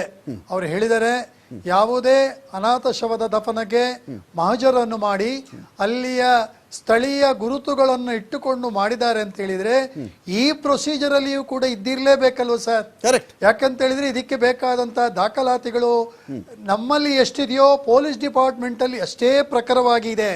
ಇನ್ನೂ 2 ಪಟ್ಟು ಹೆಚ್ಚು ಸ್ಪಷ್ಟತೆಯಿಂದ ಕೂಡಿದಂತಹ ಆ ರಿಪೋರ್ಟ್ ಇದೆ ಅಂತ ಹೇಳಿದ ಮೇಲೆ ಇದು ಪೊಲೀಸ್ ಇಲಾಖೆಯ ತೀರ್ಮಾನದ ಜೊತೆಗೆ ಇದು ಆಗಿರುವಂಥದ್ದು ಒಂದು. ಅವರ ಮತ್ತು ನಮ್ಮ ಸಹಕಾರದ ಜೊತೆಗೆ ಸಂಯೋಜಿತ ವ್ಯವಸ್ಥೆಯ ಜೊತೆಗೆ ಆಗಿರುವಂಥದ್ದು. ಹಾಗಿರುವಾಗ ಶವ ದಫನ ಮಾಡಲಿಕ್ಕೆ ಸ್ಮಶಾನಗಳು ಇಲ್ಲದಿರುವಂತ ವ್ಯವಸ್ಥೆ ಇದ್ದಂತ ಸಂದರ್ಭದಲ್ಲಿ, ಯಾಕಂದ್ರೆ ಅವರ ಕ್ಷೇತ್ರದಲ್ಲಿ ಹೇಳಿರುವಂತದ್ದು ಅಲ್ಲಿ ಸ್ಮಶಾನ ಇದೆ. ಧರ್ಮಸ್ಥಳ ಗ್ರಾಮದಲ್ಲಿ ಯಾವುದೇ ಸ್ಮಶಾನಗಳು ಇಲ್ಲದಿರುವಂತಹ ಸಂದರ್ಭದಲ್ಲಿ ಈ ರೀತಿಯ ಶವದ ಪರಿಸ್ಥಿತಿ ಪರಿಸರವನ್ನು ನೋಡಿಕೊಂಡು ಅನುಗುಣವಾಗಿ ಮಾಡಿರುವಂಥದ್ದು ಇದೆ ಅಂತ ಹೇಳುವಂಥದ್ದು ಸ್ಪಷ್ಟ. ನೀವು ಹೇಳಿದಿರಿ ಈ ತರ ಆದಾಗ ನೀವು ಸಾರ್ವಜನಿಕರು ಅಲ್ಲಿ ಯಾಕೆ ನೀವು ಇದು ಮಾಡ್ತೀರಾ ಅಂತ ಹೇಳುವಂಥದ್ದು ಹೇಳಿದ್ರು ಕೂಡ ಡೇ 1 ನಲ್ಲಿ ಗ್ರಾಮ ಪಂಚಾಯತಿ ಇದರ ಬಗ್ಗೆ ಹೇಳ್ತಾ ಇದೆ. ಅನಾಥ ಶವದ ದಫನದ ಎಲ್ಲಾ ದಾಖಲೆಗಳು ನಮ್ಮಲ್ಲಿ ಇದೆ, ಪೊಲೀಸ್ ಇಲಾಖೆಯಲ್ಲೂ ಇದೆ. ಹಾಗಿರುವಾಗ ಈ ಪೊಲೀಸ್ ಇಲಾಖೆ ಎಲ್ಲಿರುವಂತದ್ದು, ಏನು ದೂರುದಾರ ತೋರಿಸಿರುವಂತದ್ದು ಇದೆಯೋ ಆ ಪ್ರದೇಶದ ಮಹಜರಿನ ಎಲ್ಲ ಅಂಶಗಳು ಇದ್ದಾಗ ಖಂಡಿತವಾಗಿ ಅಲ್ಲಿ ಸಿಗಲೇಬೇಕು, ಅಲ್ಲಿ ಇರಲೇಬೇಕು. ಇದು ಅಧಿಕೃತವಾಗಿ ಇರುವಂತದ್ದು ಅಂತ ಹೇಳುವಂಥದ್ದು ಸ್ಪಷ್ಟಪಡಿಸುತ್ತಲ್ಲ, ದಾಖಲೆಗಳ ಮೂಲಕ ಇದು ಸ್ಪಷ್ಟ ಆಗ್ತದಲ್ವ ಸರ್? ಸರಿ, ಈಗ ಇಲ್ಲಿ ಸ್ಮಶಾನ ಇಲ್ಲದ ಕಾಲಘಟ್ಟ, ಸ್ಮಶಾನವೇ ಅಫಿಷಿಯಲ್ ಆಗಿ ಇರದೇ ಇದ್ದಂಥ ಕಾಲಘಟ್ಟ, ಪೊಲೀಸರು ದಫನ್ ಮಾಡ್ತಾ ಇದ್ರು ಅಂತ ಬಂದಾಗ ಗ್ರಾಮ ಪಂಚಾಯತಿ ಇರದೇ ಇದ್ದ ಕಾಲಘಟ್ಟದಲ್ಲಿ ಆಗಿರತಕ್ಕಂಥದ್ದು ಅಲ್ಲ ಇದು. ಗ್ರಾಮ ಪಂಚಾಯತಿ ಅವತ್ತಿಗೂ ಇತ್ತು. ನನ್ನ ಪಾಯಿಂಟ್ ಇಲ್ಲಿ ಏನಿದೆ ಅಂದರೆ, ಗ್ರಾಮ ಪಂಚಾಯತಿ ಇವತ್ತಿಗೆ ನೇತ್ರಾವತಿ ನದಿಯ ತಟದಲ್ಲಿ ಇಂತಿಷ್ಟು ಶವಗಳನ್ನು, ಅನಾಥ ಶವಗಳನ್ನು ಇಲ್ಲಿ ದಫನ್ ಮಾಡಲಾಗಿದೆ, ನಿಮ್ಮ ಬಳಿ ಆ ರೆಕಾರ್ಡ್ ಇದೆಯಾ ಸರ್? ನಮ್ಮಲ್ಲಿ ಇರುವಂಥದ್ದು ಅನಾಥ ಶವವನ್ನು ದಫನ ಮಾಡಲಾಗಿದೆ ಅಂತ ಹೇಳುವಂಥ ದಾಖಲಾತಿಗಳು, ಇದಕ್ಕೆ ಖರ್ಚು ಮಾಡಲಾದಂಥ ವಿವರಗಳು, ಇದರ ಸ್ಥಳ ಮಹಜರಿನ ಎಲ್ಲಾ ವಿವರಗಳು ಪೊಲೀಸ್ ಇಲಾಖೆಯಲ್ಲಿರುವಂತ ದಾಖಲೆಗಳು, ಅದು ನಮ್ಮಲ್ಲಿ ಇರುವಂತದ್ದಲ್ಲ. ಎಲ್ಲಿ ದಫನ ಮಾಡಿದ್ರು ಅಂತ ನಿಮ್ಮ ಹತ್ರ ಇಲ್ಲ, ಇಲಾಖೆಯಲ್ಲಿ ಇರುವಂತದ್ದು. ಎಲ್ಲಿ ದಫನ ಮಾಡಿದ್ರು ಅಂತ ಯಾವ ಜಾಗ ಅಂತ ನಮ್ಮಲ್ಲಿ ಇಲ್ಲ. ನಮ್ಮಲ್ಲಿ ಆ ತೀರ್ಮಾನ ತಗೊಳ್ಳುವಂತದ್ದು ಪೊಲೀಸ್ ಅಧಿಕಾರಿ. ತೀರ್ಮಾನದ ಬಗ್ಗೆ ಮಾತಾಡ್ತಾ ಇಲ್ಲ ಸರ್, ಮಾಹಿತಿ ಬಗ್ಗೆ ಮಾತಾಡ್ತಾ ಇದ್ದೀನಿ. ಡಿಸಿಷನ್ ಬೇರೆ, ಇನ್ಫಾರ್ಮೇಶನ್ ಬೇರೆ. ಇಲ್ಲ ನಮ್ಮಲ್ಲಿ ಇಲ್ಲ. ನಮ್ಮಲ್ಲಿ ಲಿಖಿತವಾದಂತಹ ದಾಖಲೆಗಳು ಇಲ್ಲ. ಫೈನ್. ಒಟ್ಟಿನಲ್ಲಿ ನಿಮಗಿರುವ ಮಾಹಿತಿ ಏನು ಅಂತ ಹೇಳಿದ್ರೆ, ನೇತ್ರಾವತಿ ನದಿ ಪಕ್ಕದಲ್ಲೇ ದಫನ್ ಮಾಡಿದ್ದಾರೆ, ಅದನ್ನ ನೀವು ನಂಬಿದ್ದೀರಿ, ಅದು ನಿಜಾನಾ? ಖಂಡಿತವಾಗಿ ನಂಬಿದ್ದೇವೆ. ಓಕೆ, ಅಂದಾಜು ಎಷ್ಟು ಶವಗಳು ಮಾಡಿರ್ಬೋದು ಸರ್ ಆತರ? ಸ್ಮಶಾನ ಇರುವ ಮೊದಲು. ಓಕೆ, ಅಲ್ಲ ಅಂದಾಜು ಎಷ್ಟು ಮಾಡಿರ್ಬೋದು ಸರ್ ಆ ಕಾಲಘಟ್ಟ? ನಿಮಗೆ ಸ್ಪಷ್ಟವಾದಂತ ಸರ್ ನಿಮಗೆ ಸ್ಪಷ್ಟವಾದಂತ ಒಂದು ಅಂಕಿ ಅಂಶ ಅಂತ ಹೇಳಿದ್ರೆ, ಇವತ್ತು SIT ಅಧಿಕಾರಿಗಳು ಬಂದು ನಮ್ಮ ಗ್ರಾಮ ಪಂಚಾಯತಿನಿಂದ 1992ರಿಂದ 2014ರವರೆಗಿನ ದಾಖಲೆಗಳನ್ನು ತಗೊಂಡು ಹೋಗಿದ್ದಾರೆ. ಅದರಲ್ಲಿ ಇದೆ, ಇಲ್ಲಿವರೆಗೆ ಧರ್ಮಸ್ಥಳ ಗ್ರಾಮ ಪಂಚಾಯತಿಯಲ್ಲಿ ಸುಮಾರು 277 ಅನಾಥ ಶವದ ದಫನಗಳು ಆಗಿರುವಂತಹ ಅಂಕೆ ಸಂಖ್ಯೆಗಳು ಸಿಗ್ತಾ ಇದೆ ದಾಖಲೆಗಳ ಮೂಲಕ. ಹಾಗಿರುವಾಗ ಇದರಲ್ಲಿ ಅತಿ ಹೆಚ್ಚು ಸ್ನಾನಘಟ್ ಅಥವಾ ಸೇತುವೆಯ ಬಳಿ ಅಂತ ಹೇಳುವಂಥದ್ದು ಕೂಡ ಇದೆ. ಹಾಗಾಗಿರುವಾಗ ಆ ದಿನದ ತೀರ್ಮಾನವನ್ನು ಆ ದಿನದ ಅಧಿಕಾರಿಗಳು ತಗೊಂಡಿರ್ಲಿಕ್ಕೆ ಸಾಧ್ಯತೆಗಳಿದೆ ಅಂತ ಹೇಳುವಂಥದ್ದು ನಂಬಿಕೆ ಸರ್. ಫೈನ್. ನಾನು ತಿರುಪತಿ ಸರ್ ನಮ್ದಷ್ಟು ಮಾತಾಡಿಸ್ಬೇಕಾಗಿದೆ, ನಾನು ಮಾತಾಡಿಸ್ತೀನಿ. ಪೊಲೀಸ್ ರೆಕಾರ್ಡ್ಸ್ ಬಗ್ಗೆ, ಒಂದು ಅನಾಥ ಶವದ ದಫನ್ಗೆ ಸಂಬಂಧಪಟ್ಟಂತೆ ಪೊಲೀಸರು ಡಬಲ್ ವರ್ಕ್ ಮಾಡ್ತಾ ಇದ್ದಾರಾ? ಇಲ್ಲಿ ಹೂತಿರೋರು ಅವರೇ, ಹೆಣ ತೆಗಿತಿರೋದು ಅವರೇನಾ? ಆಯಿತು, ಗ್ರಾಮ ಪಂಚಾಯತಿಗೆ ಸ್ಥಳ ಗೊತ್ತಿಲ್ಲ ಅಂತ ಫಾರ್ ದ ಒಂದೊಂದು ಎಕ್ಸಾಮ್ ಉದಾಹರಣೆಗೋಸ್ಕರವಾಗಿ ಡಿಬೇಟ್ ಸಲುವಾಗಿ ನಾನು ಅದನ್ನು ಒಪ್ಕೊಳ್ತೀನಿ, ಅವ್ರಿಗೇನೋ ಗೊತ್ತೇ ಇಲ್ಲಪ್ಪ ಅಂತ ಅಂದ್ಕೊಳ್ತೀನಿ. ಪೊಲೀಸ್ ದಾಖಲೆ ಇರಬೇಕು, ಒಂದು ಹತ್ತಿ ಹಣ್ಣಿನ ಮರ, ಮುತ್ತುಗದ ಎಲೆಯ ಮರ, ಒಂದು ಆಲದ ಮರ, ಒಂದು ಕಲ್ಲು, ಒಂದು ಬಂಡೆ, ಇದರಿಂದ ಇಷ್ಟು ದೂರದಲ್ಲಿ ನಾನು ಇಲ್ಲಿ ದಫನ್ ಮಾಡಿದ್ದೆ ಅಂತ ಇರಬೇಕಾದಾಗ ಪೊಲೀಸರು ಆ ದಾಖಲೆ, ಯಾಕಂದರೆ ಕರ್ನಾಟಕದಾದ್ಯಂತ ಕಾಣೆಯಾಗಿರುವವರ ಮಾಹಿತಿಯನ್ನು ಈ ಒಂದು SIT ತಂಡ ಕೇಳಿದೆ, ಇಂತಿಂಥ ಕಾಲಘಟ್ಟದಲ್ಲಿ ಕಾಣೆಯಾದವರ ಬಗ್ಗೆ ನನಗೆ ಮಾಹಿತಿ ಕೊಡಿ ಅಂತ. ಹಾಗಿದ್ದಾಗ ಧರ್ಮಸ್ಥಳ ಭಾಗದ ಪೊಲೀಸ್ ಠಾಣೆಯಲ್ಲಿ ಇರ್ತಕ್ಕಂಥ ದಾಖಲೆಗಳನ್ನು ಪರಿಶೀಲಿಸದೆಯೇ ಅವರು ಇಲ್ಲೇನೋ ಎನ್ಕ್ವೈರಿಗೆ ಬಂದ್ಬಿಟ್ಟಿದ್ದಾರೆ ಅಂತ ನಂಬುವುದು ಕಷ್ಟ.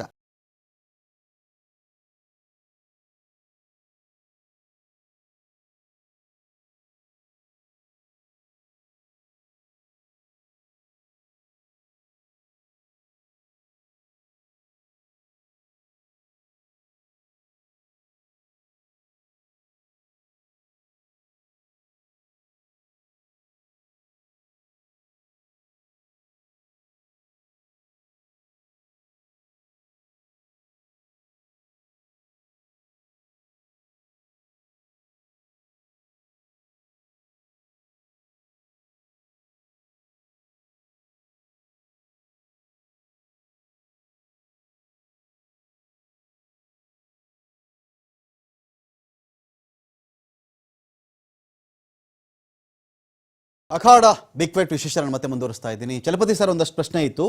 ಪೊಲೀಸ್ ಠಾಣೆಯಲ್ಲಿ ದಾಖಲೆ ಇರಬೇಕಾಗತ್ತೆ ಸರ್.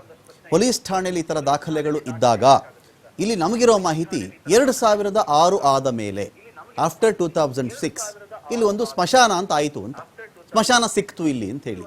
ಆದರೆ ದೂರುದಾರ ಹೇಳಿರೋದು 2014ವರೆಗೂ ನಾನು ಇಲ್ಲಿ ಹೆಣಗಳು ಹೂತಿದ್ದೀನಿ ಅಂತ, 2014ವರೆಗೂ ನಾನು ಹೂತಿದ್ದೀನಿ ಹೆಣಗಳನ್ನ ಅಂತ ಅವನು ಹೇಳಬೇಕಾದ್ರೆ 2006 ಮೇಲೂ ಅವನು ಹೂತಿದ್ರೆ ಅದು ಪೊಲೀಸರಂತೂ ಹೂತಿರಕ್ಕೆ ಸಾಧ್ಯ ಇಲ್ಲ, ಪೊಲೀಸರ ಸಮಕ್ಷಮ ಅಂತೂ ಆಗಿರ್ಲಿಕ್ಕೆ ಸಾಧ್ಯ ಇಲ್ಲ. ನೀವೇ ಹೇಳಿದ್ರಿ ಅಫಿಷಿಯಲ್ ಸ್ಮಶಾನದಲ್ಲೇ ಪೊಲೀಸರು ಹೂಳಬೇಕು, ಅದು ಅವರ ಕರ್ತವ್ಯ ಅಂತ ಹೇಳಿ. ಒಂದು ವೇಳೆ ಆ ಥರ ಪೊಲೀಸರೇ ಮಾಡಿಬಿಟ್ಟಿದ್ರೆ 6ರಿಂದ 14ರವರೆಗೆ ಎಷ್ಟು ಹೂತಿದ್ದಾರೋ ಅಲ್ಲಿರ್ತಕ್ಕಂಥ ಎಲ್ಲ ಪೊಲೀಸರು ಕೂಡ A1, A2, A3, A4, A6 ಅಂತ ಅವ್ರ ಹೆಸರೇ ಬರ್ಕೊಂಡು ಬರ್ಬೇಕು ನಾವು. ಇದೊಂದು. ಇಲ್ಲಿ ಅನಾಥ ಶವ ಅನ್ನೋ ಪ್ರಶ್ನೆ ಬಂದಾಗ ಅನಾಥ ಶವಗಳನ್ನು ಪೊಲೀಸ್ ಠಾಣೆಯ ಮಾಹಿತಿಯ ಮೇರೆಗೇನೆ ಫೋಟೋ ಸಮೇತ ಪ್ರಕಟಿಸಬಹುದು. ಇವರು ಇವತ್ತಿನ ಪೊಲೀಸ್ ಠಾಣೆಯವರು ಎಲ್ಲರೂ ಅವರೇ ರಿಲೀಸ್ ಮಾಡ್ಬೋದು ಅದನ್ನು. ಇಂತಿಂಥ ಜನಪ್ಪ ಇಷ್ಟು ಅನಾಥ ಶವಗಳಿತ್ತು, ಹೀಗಿತ್ತು ಮುಖಚರ್ಯೆಗಳು, ಯಾರೇ ಇವರು ಸಂಬಂಧಪಟ್ಟಂಥ ವಾರಸುದಾರಿದ್ರು ಬನ್ನಿ ಅಂತ ಹೇಳಿ. ಸೊ ಇಲ್ಲಿ ಪೊಲೀಸರಾಗಾದ್ರೆ ತಪ್ಪು ಮಾಡಿದ್ದಾರಾ?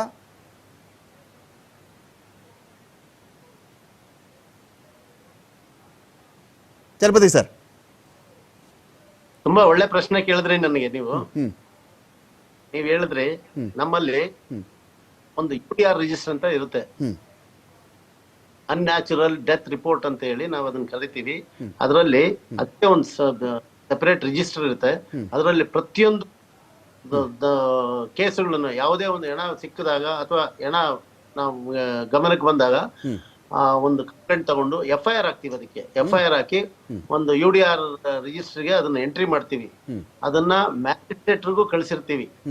ಎಕ್ಸಿಕ್ಯೂಟಿವ್ ಹತ್ರ ಅದಕ್ಕೆ ಒಂದು ಸ್ಪೆಷಲ್ ಫೈಲ್ ಇರುತ್ತೆ. ಈಗ ನೀವೇ ಪೊಲೀಸ್ ಸ್ಟೇಷನ್ ಕೇಳಿದ್ರಲ್ಲ, ಅಷ್ಟು ದಾಖಲೆ ತಹಶೀಲ್ದಾರ್ ಆಫೀಸಲ್ಲಿ ತಗೋಬಹುದು. ಈವನ್ ನಾವು ಏನು ಅದನ್ನ ಪೋಸ್ಟ್ ಮಾರ್ಟಮ್ ಮಾಡಿಸ್ತೀವಿ, ಡಾಕ್ಟರ್ಗೆ ಇದನ್ನ ಕಳ್ಸಿರ್ತೀವಿ, ಏನ್ ಕಳ್ಸಿರ್ತೀವಿ ಅದಷ್ಟನ್ನು ಮ್ಯಾಜಿಸ್ಟ್ರೇಟ್ರಿಗೆ ನಾವು ಒಂದು ಕಾಪಿ ಕಳ್ಸಿರ್ತೀವಿ. ನಮ್ಮ ಕಳಿಸ್ತೀವಿ, DSP ಕಳಿಸ್ತೀವಿ. ನಲ್ಲೂ ದಾಖಲೆ ಇರುತ್ತೆ UDR ರಿಜಿಸ್ಟರ್ ಅಲ್ಲಿ. ಅದಲ್ದೆ ಹೇಳಿದ್ನಲ್ಲ, ಹೆಣ ಸಿಕ್ಕಿದಾಗೂ ಮಹಜರ್ ಮಾಡ್ತೀವಿ, ಆ ಇನ್ಕ್ವೆಸ್ಟ್ ಅಂತ ಮಾಡ್ತೀವಿ. ಅದು 28 ಕಾಲಮ್ಸ್ ಇರುತ್ತೆ. 28 ಕಾಲಮ್ ಫಿಲ್ಅಪ್ ಮಾಡಿ ಫೋಟೋ ತೆಗೆದು, ಆಮೇಲೆ ವಾರಸುದಾರ್ ಯಾರು ಇಲ್ಲ ಇದಕ್ಕೆ ಅಂತ ಅದರಲ್ಲೆಲ್ಲ ಬರವಣಿಗೆಯಲ್ಲಿ ಬಂದಿರ್ತದೆ. ನಾವು ಸುಮ್ನೆ ಬಾಯಿ ಮಾತನಾಡ, it will be on record. ಯಾರು ಎಲ್ಲ ಅದ್ರ ನಮ್ಮ ವೈರ್ಲೆಸ್ ಅಲ್ಲಿ ಪ್ರತಿ ಹೆಣ ಸಿಕ್ಕಿದಾಗನು ಇಡೀ ಸ್ಟೇಟ್ಗೆ ನಾವು ವೈರ್ಲೆಸ್ ಅಲ್ಲಿ ಇನ್ಫಾರ್ಮೇಶನ್ ಕೊಡ್ತೀವಿ. ಈವನ್ ಇವತ್ತಿಗೂ ಅಷ್ಟೇನೆ.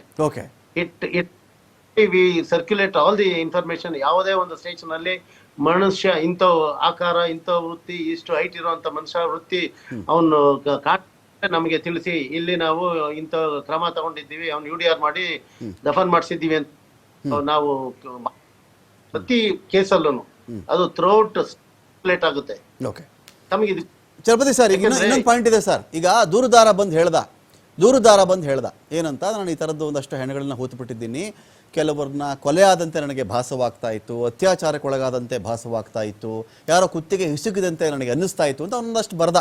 ದೂರುದಾರ ಬಂದ ತಕ್ಷಣ, ಈ ಥರ ಬಂದ ತಕ್ಷಣ ಧರ್ಮಸ್ಥಳ ಗ್ರಾಮ ಭಾಗದ ಪೊಲೀಸ್ ಠಾಣೆಯವರು ಮೊಟ್ಟ ಮೊದಲು ಏನು ಕೆಲಸ ಮಾಡಿರಬಹುದು ಅಂತ ಹೇಳಿದ್ರೆ, ಏನಪ್ಪ ನೀನು ಅಪರಿಚಿತ ಶವ ಅದು ಇದು ಅಂತ ಹೇಳ್ತಾ ಇದೆಯಲ್ಲ, ನಮ್ಮ ದಾಖಲೆಗಳಲ್ಲಿ ಇಷ್ಟು ಅನಾಥ ಶವಗಳಿವೆ, ನೀನು ಹೇಳಿದಂಥ ಕಾಲಘಟ್ಟದಲ್ಲಿ ಪೊಲೀಸ್ ಠಾಣೆಯಲ್ಲೇ ಇದೆಯಪ್ಪ, ಈ ಫೋಟೋನ ನೋಡು, 200 ಡೆಡ್ ಬಾಡಿ ಫೋಟೋಗಳು ನಾನು ನಿನ್ನ ಮುಂದೆ ಇಡ್ತಾ ಇದ್ದೀನಿ, ಇದರಲ್ಲಿ ಯಾವುದಾದ್ರೂ ನೀನು ಮಣ್ಣು ಮಾಡಿರೋದಿದೆಯಾ ಹೇಳು ಅಂತ ಇವ್ರು ಕೇಳಬೇಕಾಗಿತ್ತಲ್ವೇ? ಫಸ್ಟ್ ಕ್ವಶನ್ ಅದೇ ಬರುತ್ತಲ್ವಾ, ಒಂದು ವೇಳೆ ಆ ಥರ ಆಗಿದ್ರೆ. ಅಲ್ಲ, ಈಗ ನಾವು ಅವರು ಮಾಡಿಲ್ಲ ಅಂತ ನಾವ್ ಯಾಕೆ ಊಹೆ ಮಾಡ್ಕೋ? ಕರೆಕ್ಟ್. ಅವರು ಪ್ರಶ್ನೆ ಕೇಳ್ತಾ ಇದ್ರ, ನಾನು ಯಾವ್ದಕ್ಕೂ ನಮ್ಮ ಇನ್ವೆಸ್ಟಿಗೇಷನ್ ಟೀಮ್ ನಾನು ಸಸ್ಪೆಕ್ಟ್ ಮಾಡೋದಿಲ್ಲ. Because they have got so much of responsibility. ನಾವು ಅಥವಾ ನಾನು ಮಾತಾಡಿದಷ್ಟು ಅಥವಾ ನೀವು ಅದ್ರ ಬಗ್ಗೆ ಮಾತಾಡಿದಷ್ಟು ಸಲೀಸಲ್ಲ. Because we are answerable for court, for judicial answer for each and every point. Chalapathi sir, SIT ತಂಡದ ಬಗ್ಗೆ, ಸ್ಪೆಷಲ್ ಇನ್ವೆಸ್ಟಿಗೇಷನ್ ಟೀಮ್ ಏನಿದೆಯೋ ಅದರ ಬಗ್ಗೆ ಒಂದು ಪೂರ್ತಿ ಗೌರವ ಇಟ್ಕೊಂಡು ನಾನು ಚರ್ಚೆ ಶುರು ಮಾಡಿರೋದು. ನಾನು ಈ ಥರ ಪ್ರಶ್ನೆ ಕೇಳಲಿಕ್ಕೂ ಒಂದು ಕಾರಣಗಳಿದೆ. ಏನು ಚರ್ಚೆ ಶುರುವಾಯಿತು ಅಂತ ಹೇಳಿದ್ರೆ, 6ನೇ ಗುಂಡಿಯಲ್ಲಿ ಒಂದಷ್ಟು ಮೂಳೆ ಅವಶೇಷಗಳು ಪತ್ತೆ ಆದ ಮೇಲೆ ಹೂತಾಕ್ದವರು ಇವರೇ, ಅಗಿತಾ ಇರೋದು ಇವರೇ ಅಂತ ಬಂದಾಗ, ಇಷ್ಟು ವೀಕ್ ಇರುತ್ತಾ ಒಂದು ಭಾಗದ ಡಿಪಾರ್ಟ್ಮೆಂಟ್ ಅಂತ ಬಂದಾಗ, ಕಾನೂನಾತ್ಮಕ ಅಂಶಗಳು ಅದ್ರ ಬಗ್ಗೆ ನಾನು ಚರ್ಚೆ ಮಾಡ್ತಾ ಇದ್ದೀನಿ. ಅಷ್ಟೊಂದು ಈಸಿನಾ ಕಾನೂನು ಪ್ರಕಾರ ಅಂತ? ನೋಡಿ, ನಾನು ಒಂದು ತುಂಬಾ ಸಿಂಪಲ್ ಆಗಿ ಹೇಳ್ತೀನಿ. ಕಂಟಿನ್ಯೂ ಮಾಡಿ. ನಾನು ತುಂಬಾ ಹೇಳ್ತೀನಿ. ನಿಮಗೆ ಯಾರು ಹೇಳಿದ್ರು ಪೊಲೀಸರು ನಿಂತ್ಕೊಂಡು ಅದನ್ನ ದಫನ್ ಮಾಡಿಸಿದ್ದಾರೆ ಅಂತ? ಕರೆಕ್ಟ್. ಯಾರನ್ನು ಹೇಳಿದಾರ ನಿಮ್ಗೆ? No. Your approach itself is wrong. Legal ಆಗಿ ಯಾರೋ ಬೇರೆಯವ್ರು ಮಾಡಿರ್ಬೋದು. ಆ ಮಾಹಿತಿ ನಾವು ತಗೋಬೇಕು. ಯಾರು ಇಲ್ಲಿ ಉಣಿದ್ದಾರೆ, ಏಕೆ ಉಣಿದ್ದಾರೆ, ಹಗಲೊತ್ತು ಉಣಿದ್ರ, ರಾತ್ರಿ ಹೊತ್ತು ಉಣಿದ್ರ, ಹೆಣ ಎಲ್ಲಿಂದ ತಗೊಂಬಂದ್ ಕೊಟ್ರು, ಅದ್ರ ಮೇಲೆ ಏನು ಇಂಜುರೀಸ್ ಆಗಿದೆ, ಅದನ್ನ ನಾವು ನೋಡ್ಬೇಕು.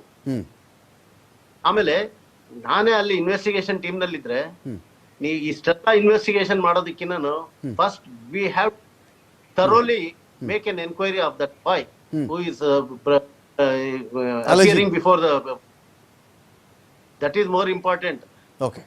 ಸುಮ್ಮನೆ ನಾನು ಅದನ್ನ ಕಾಮೆಂಟ್ ಮಾಡೋದಕ್ಕೆ ಇಷ್ಟ ಇಲ್ಲ. ನಾವು ಪರ್ಸನಲ್ ಆಗಿ ಇದ್ದಾಗ ಅಥವಾ ಪರ್ಸನಲ್ ಆಗಿ ಆ ಟೀಮ್ ನಲ್ಲಿ ಇದ್ದಾಗ ನಾವು ಅದನ್ನ ಅದರ ಸಾಕ್ಷ್ಯಾಧಾರಗಳನ್ನ ಕಲೆಕ್ಟ್ ಮಾಡ್ಬೋದಾಗಿತ್ತು. ಇರ್ಲಿ, ಈ SIT ಟೀಮ್ನವ್ರು ಏನು ಮಾಡಿದಾರೋ ಆ ಮಾಹಿತಿ ಸಿಕ್ಕಿದ್ರೆ ನಾನು ಅದ್ರ ಬಗ್ಗೆ ಹೇಳ್ಬೋದು, ಏನ್ ಮಾಡಿದ್ದಾರೆ, ಏನ್ ಮಾಡಿ. ಶ್ರೀನಿವಾಸ್ ಅವರೇ, ನಾನು ಚಲಪತಿ ಸರ್ ಶ್ರೀನಿವಾಸ್ ಅವ್ರನ್ನ ಮಾತಾಡಿಸ್ತೀನಿ. ಶ್ರೀನಿವಾಸ್ ಸರ್, ಈಗ ನಾನು ಮಧ್ಯಾಹ್ನ ಧರ್ಮಸ್ಥಳ ಗ್ರಾಮ ಪಂಚಾಯತಿಯ ಮಾಜಿ ಅಧ್ಯಕ್ಷರನ್ನ ಮಾತಾಡ್ಸ್ಬೇಕು, ಕೇಶವ್ ಅವ್ರನ್ನ ಮಾತಾಡ್ಸ್ಬೇಕಾದ್ರೆ ಅವರೇ ಹೇಳಿದ್ದು, ಈ ಕಡೆನೆ ಹೂಳ್ತಾ ಇದ್ರು, ಸ್ಮಶಾನ ಇರ್ಲಿಲ್ಲ, ಅವಾಗೆಲ್ಲ ಪೊಲೀಸರೇ ಹೂಳಿಸ್ತಾ ಇದ್ರಿಲ್ಲಿ ಅಂತ ಬಂದಾಗ ಅದಕ್ಕೆ ಚಲಪತಿ ಸರ್ಗೆ ಅದಕ್ಕೆ ಸಿಟ್ಟು ಬರೋದು ಅವ್ರಿಗೆ, ಪೊಲೀಸರಾಗಿ ಮಾಡಕ್ ಸಾಧ್ಯನೇ ಇಲ್ಲ, ದಾಖಲೆಗಳಿರ್ತವೆ ಅಂತ ಹೇಳಿ ವೇಗಾಗಿ ಆ ಥರ ಒಂದು ಆರೋಪ ಮಾಡ್ಲಿಕ್ಕೆ ಸಾಧ್ಯನ ಉಳಿಸಿ. ಈಗ ಪೊಲೀಸರೇ ಒಬ್ಬ ದೂರದಾರನ ಕರ್ಕೊಂಡು ಬಂದು ಪೊಲೀಸರೇ ಈಗ ಅವನ ಹತ್ರ ಮಾರ್ಕ್ ಮಾಡಿಸ್ಕೊಂಡು ಪೊಲೀಸರೇ ಇಟಾಚಿ ತರಿಸಿ ಈ ಮಳೆ ಚಳಿ ಈ ಒಂದು ಗಾಳಿ ಮಧ್ಯದಲ್ಲಿ ಅವರ ಈ ಥರ ಅಗ್ಸಕ್ಕೆ ಸಾಧ್ಯನಾ ಅಂತ, ಎಲ್ಲವೂ ಏಕಕಾಲದಲ್ಲಿ ಸಾಧ್ಯನಾ ಇದು? ಸರ್, ಚಲಪತಿ ಸರ್ ಒಂದು ಪಾಯಿಂಟ್ ಹೇಳಿದ್ರು. ಆ ದೂರುದಾರ ಹೇಳಿರುವಂತ ಹೇಳಿಕೆಗಳು ಏನು ಅಂತ ಹೇಳಿದ್ರೆ, ಅತ್ಯಾಚಾರ ಆದಂಥದ್ದು ಅಥವಾ ಏನೋ ಕ್ರೈಮ್ ಆಗಿರುವಂಥದ್ದು, ಕುತ್ತಿಗೆ ಸಿಕ್ಕಿರುವಂಥದ್ದು ಅಂತ ಹೇಳುವಂಥದ್ದು ಇದ್ರೆ ಅದೆಲ್ಲವನ್ನು ಪೊಲೀಸ್ ಇಲಾಖೆ ತನಿಖೆ ಮಾಡಿ ಆ ಬಾಡಿ ಬಂದಿರುವಂಥದ್ದು ಅಂತ ಹೇಳುವಂಥದ್ದು ಕಾಮನ್ ಸೆನ್ಸ್. ಅದರ ಜೊತೆಗೆ ಪೊಲೀಸ್ ಇಲಾಖೆ ಅಲ್ಲದೆ ಕೊಟ್ಟಿರುವಂತ ಅಥವಾ ಪಂಚಾಯತ್ ಇಲ್ಲದೆ ಮಾಡಿರುವಂತ ಅನಾಥ ಶವ ದಫನವನ್ನು ಯಾವ ದೂರುದಾರ ಮಾಡಿರ್ತಾನೆ ಅದೇ ಕ್ರಿಮಿನಲ್ ಒಫೆನ್ಸ್ ಅಲ್ವಾ ಸರ್? ಅವನು ಮಾಡಿರುವಂತದ್ದೇ ತಪ್ಪು. ಹಾಗಾಗಿ ಆ ನಿಟ್ಟಿನಲ್ಲಿ ಅವನನ್ನು ಚಲಪತಿ ಸರ್ ಹೇಳುವಾಗೆ ಅವನನ್ನು ಫಸ್ಟ್ ಒಳಗಡೆ ಹಾಕ್ಬಿಟ್ಟು ಸರಿಯಾದ ಎಂಕ್ವೈರಿ ಮಾಡಿದ್ರಾಗ ಸರಿ ಸಿಗುತ್ತೆ. ಇದು ಊಹಾಪೋಹಗಳ ಮಾತುಗಳು. ಈಗ ನನ್ನ ಪ್ರಶ್ನೆ ಇದ್ದದ್ದೇ ಬೇರೆ. ಧರ್ಮಸ್ಥಳ ಗ್ರಾಮ ಪಂಚಾಯಿತಿಯ ಪ್ರಕಾರ ನೇತ್ರಾವತಿ ನದಿ ಪಕ್ಕದಲ್ಲಿ ಪೊಲೀಸರು ಅಧಿಕೃತವಾಗಿ ಅನಾಥ ಶವಗಳನ್ನ ಹೂತಿದ್ದಾರಾ ಇಲ್ವಾ? ಅಫಿಷಿಯಲಿ ಕೇಳ್ತಾ ಇದ್ದೀನಿ ಇದನ್ನ. ಅನಾಥ ಶವಗಳ ದಫನದ ಬಗ್ಗೆ ಪರಿಸರ ಪರಿಸ್ಥಿತಿಯ ಬಗ್ಗೆ ಆಧಾರದ ಮೇಲೆ ಪೊಲೀಸ್ನವರು ಮತ್ತು ಹೆಲ್ತ್ ಡಿಪಾರ್ಟ್ಮೆಂಟಿನವರು ಈ ಬಗ್ಗೆ ತೀರ್ಮಾನ ತಗೊಂಡಾಗ ಪಂಚಾಯತಿ ಅವರಿಗೆ ಸಹಕಾರವನ್ನು ಮಾಡಿಕೊಂಡು ಆ ದಿನದಲ್ಲಿ ತೀರ್ಮಾನವನ್ನು ಮಾಡಿ ದಫನ ಕಾರ್ಯಗಳು ಆಗಿದೆ. ಪಂಚಾಯತಿಯವರು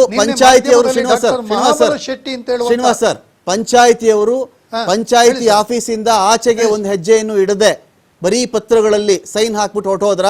ದಫನ ಮಾಡತಕ್ಕಂಥ ಸ್ಥಳಕ್ಕೆ ಅವರು ಬಂದಿದ್ರಾ? ದಫನ ಮಾಡಿಸುವಂತ ಕಾರ್ಯವನ್ನು ಪಂಚಾಯತಿಯ ಕೂಲಿ ಆಳುಗಳೇ ಮಾಡುವಂತದ್ದು ಸರ್. ಪಂಚಾಯತಿ ಪ್ರಮುಖರಿದ್ರ ಮಾಡುವಂತದ್ದು ಪಂಚಾಯತಿಯ ಪ್ರಮುಖರು ಆ ಸ್ಥಳದಲ್ಲಿ ಆ ಸ್ಥಳಕ್ಕೆ ಬಂದಾಗ ದಫನ ಆದಾಗ ಅವರಲ್ಲಿ ಹಾಜರಿರ್ಲಿಲ್ವಾ? ಯಾರೇ ಆಗ್ಲಿ ಪಂಚಾಯತಿ ರೆಪ್ರೆಸೆಂಟೇಟಿವ್ ಪಂಚಾಯತಿಯ ಒಬ್ಬ ಸಿಬ್ಬಂದಿಯನ್ನು ಆ ಕಾರ್ಯಕ್ಕೆ ನಾವು ನಿಯೋಜಿಸುತ್ತೇವೆ. ಇದು ಈಗಿನ ಪದ್ಧತಿ. ಆ ದಿನಗಳಲ್ಲಿಯೂ ಕೂಡ ಹಾಗೆ ಇದ್ದಿರಬಹುದು. Fine sir. ಈಗ ಹಾಗಾದ್ರೆ ಈ ಸ್ಥಳಗಳಲ್ಲಿ ಪಂಚಾಯಿತಿಯವರ ಸಮಕ್ಷಮದಲ್ಲಿಯೇ ಪೊಲೀಸರು ಬಂದು ಅನಾಥ ಶವ, ಗುರುತು ಹಿಡಿಯಲಾಗದ ಶವಗಳನ್ನ ಸಂಸ್ಕಾರ ಮಾಡಿಸಿದ್ದಾರೆ ಅಂತ ನಿಮ್ಮ ಮಾಹಿತಿ ನಾನು ಒಪ್ಪಲಾ? ಸರ್ ಮತ್ತೊಮ್ಮೆ ಹೇಳಿ ಸರ್. ಈಗ ಪಂಚಾಯಿತಿಯವರ ಸಮಕ್ಷಮದಲ್ಲೇ ಅನಾಥ ಶವಗಳ ದಫನ್ ಕ್ರಿಯೆ ಇಲ್ಲಾಗಿದೆ ಅಂತ ನಾನು ಒಪ್ಕೊಳ್ಳ ಇವಾಗ ಅದನ್ನ? ಖಂಡಿತ ಖಂಡಿತ. 2006 ಆದ್ಮೇಲೂ ಇದೇ ಕೆಲಸ ಆಗಿದೆಯಾ ಆ ಭಾಗದಲ್ಲಿ ಪಂಚಾಯಿತಿ ರೆಕಾರ್ಡ್ಸ್ ಪ್ರಕಾರ? ಒಂದು ಭೌಗೋಳಿಕವಾಗಿ ಇರುವಂತಹ 2006ಕ್ಕೆ ನಮಗೆ ಸ್ಮಶಾನದ ಇದಾದ್ರೂ ಕೂಡ ಅದು ದಹನವನ್ನು ಮಾಡ್ತಾ ಇದ್ದದ್ದು ಅಂತ ಹೇಳಿದ್ರೆ ಸಾರ್ವಜನಿಕ ಅಂತ ಹೇಳಿದ್ರೆ ಧರ್ಮಸ್ಥಳ ಗ್ರಾಮಸ್ಥರ ಹೆಣವನ್ನು ಸುಡುವಂಥ ಅಥವಾ ದಹನ ಪ್ರಕ್ರಿಯೆಗಳು ಆಗ್ತಾ ಇತ್ತು. ಆ ಸಂದರ್ಭದಲ್ಲಿ ಸಾಂದರ್ಭಿಕವಾಗಿ ಆಯಾ ಪ್ರದೇಶದಲ್ಲಿ ಆದಂತಹ ಅನಾಥ ಶವವನ್ನು ಅಲ್ಲಿ ಅಥವಾ ಪಕ್ಕದ ಆಸುಪಾಸಿನಲ್ಲಿ ಆ ಪರಿಸರದಲ್ಲಿ ಮಾಡ್ತಾ ಇರುವಂಥದ್ದು ಒಂದು ಇಲಾಖೆಯ ಕೆಲವರು ಹೇಳುವಂಥ ಮಾತು. ಇದಾದ ಮೇಲೆ ಪ್ರಸ್ತುತ ದಿನಗಳಲ್ಲಿ ಅದಕ್ಕೆ ನಿಗದಿಯಾದಂತಹ ಬರೀಲ್ಯಾಂಡಲ್ಲಿ ಆಗ್ತಾ ಇದೆ. ಇದಕ್ಕೆ ಚಲಪತಿ ಸರ್ ಹೇಳಿದಾಗೆ ಅದು ಬರಿಯಾದ ಮೇಲೆ ಅದಕ್ಕೊಂದು ನೇಮ್ ಬೋರ್ಡನ್ನು ಕೂಡ ತಾತ್ಕಾಲಿಕವಾಗಿ ಇರುವಂತಹ ದಿನಗಳವರೆಗೆ ಈಗಲೂ ಕೂಡ ಹಾಕುವಂತ ಪದ್ಧತಿ ಇದೆ. ನಾನು ಸರಳವಾದ ಪ್ರಶ್ನೆ ಕೇಳಿದೆ ಶ್ರೀನಿವಾಸ್ ಸರ್, ಸರಳವಾದ ಪ್ರಶ್ನೆ ಕೇಳಿದ್ದೀನಿ ನಾನು. 2006ನೇ ಇಸವಿ ಆದ ಮೇಲೂ ಕೂಡ ನೇತ್ರಾವತಿಯ ನದಿ ಪಕ್ಕದಲ್ಲಿ ಅನಾಥ ಶವಗಳನ್ನ ಒಂದು ಅಫಿಷಿಯಲ್ ಆಗಿ ಒಂದು ಸ್ಮಶಾನ ಇದ್ದ ಹೊರತಾಗಿಯೂ ಅಲ್ಲಿ ಯಾವುದನ್ನಾದ್ರೂ ಹೂತಿರಬಹುದಾ ಪೊಲೀಸರು ಅಂತ ಅಷ್ಟೇ ಪ್ರಶ್ನೆ. ಎಸ್ ಆರ್ ನೋ ಅದರಲ್ಲಿ? ಸರ್ ಅಲ್ಲಿ ಹೂತಿರಬಹುದು ಸರ್, ಹೂತಿರಬಹುದು. ನಾನು ಚಲಪತಿ ಸರ್ ಕಂಟಿನ್ಯೂ ಮಾಡ್ತೀನಿ. ಅಖಾಡ ಬಿಗ್ ಫೈಟ್ ವಿಶೇಷ ನಾನು ಮತ್ತೆ ಮುಂದುವರಿಸ್ತಾ ಇದ್ದೀನಿ. ನಾನು ಶ್ರೀನಿವಾಸ್ ಅವ್ರಿಗೆ ಒಂದು ಪ್ರಶ್ನೆ ಕೇಳಿ ನಾನು ಮತ್ತೆ ಮುಂದುವರಿತೀನಿ. ಈ ಒಂದು ವಿಚಾರದಲ್ಲಿ ಶ್ರೀನಿವಾಸ್ ಅವರೇ, ನಿಮ್ಮಗಳ ಸಮಕ್ಷಮದಲ್ಲಿಯೇ ನೀವು ನಿಮ್ಮ ಅಧಿಕಾರಾವಧಿಯಲ್ಲಿ ನೀವು ಅವಾಗ ಏನಾದರೂ ಗ್ರಾಮ ಪಂಚಾಯತಿಯಲ್ಲಿ ಒಂದು ಸ್ಥಾನವನ್ನು ಹೊಂದಿರೋ ನನಗೆ ಗೊತ್ತಿಲ್ಲ. ಧರ್ಮಸ್ಥಳ ಗ್ರಾಮ ಪಂಚಾಯಿತಿಯ ಸದಸ್ಯರೊಬ್ಬರಿಗೆ ಅರಿವಿರುವಂತೆ ನೇತ್ರಾವತಿಯ ಅಕ್ಕಪಕ್ಕದಲ್ಲಿ 2006 ಆದ ಮೇಲೂ ಒಂದು ಶವವನ್ನು ಹೂಳಲಾಗಿದ್ದರೆ, ಆಗಲೇ ಪೊಲೀಸರಾಗಲೇ ಕ್ಲಿಯರಾಗಿ ಹೇಳ್ತಾ ಇದ್ರು, ಯಾವುದೇ ಅನಾಥ ಶವವನ್ನು ಸುಡಲ್ಲ, ಹೂಳಲೇಬೇಕು ಅನ್ನೋದು ನಿಯಮ ಅಂತೇಳಿ. ಹಿಂದೂ ಆಗಲಿ, ಮುಸ್ಲಿಂ ಆಗಲಿ, ಕ್ರಿಶ್ಚಿಯನ್ ಆಗಲಿ, ಯಾರೇ ಆಗಲಿ ಅಂಥೇಳಿ.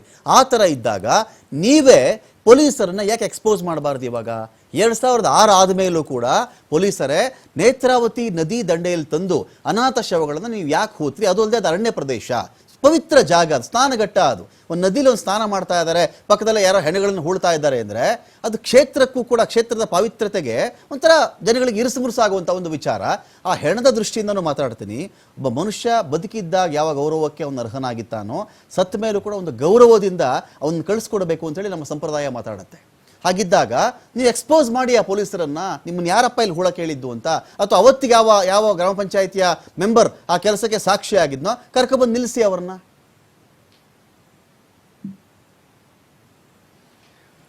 ಒಳ್ಳೆಯ ಪ್ರಶ್ನೆ.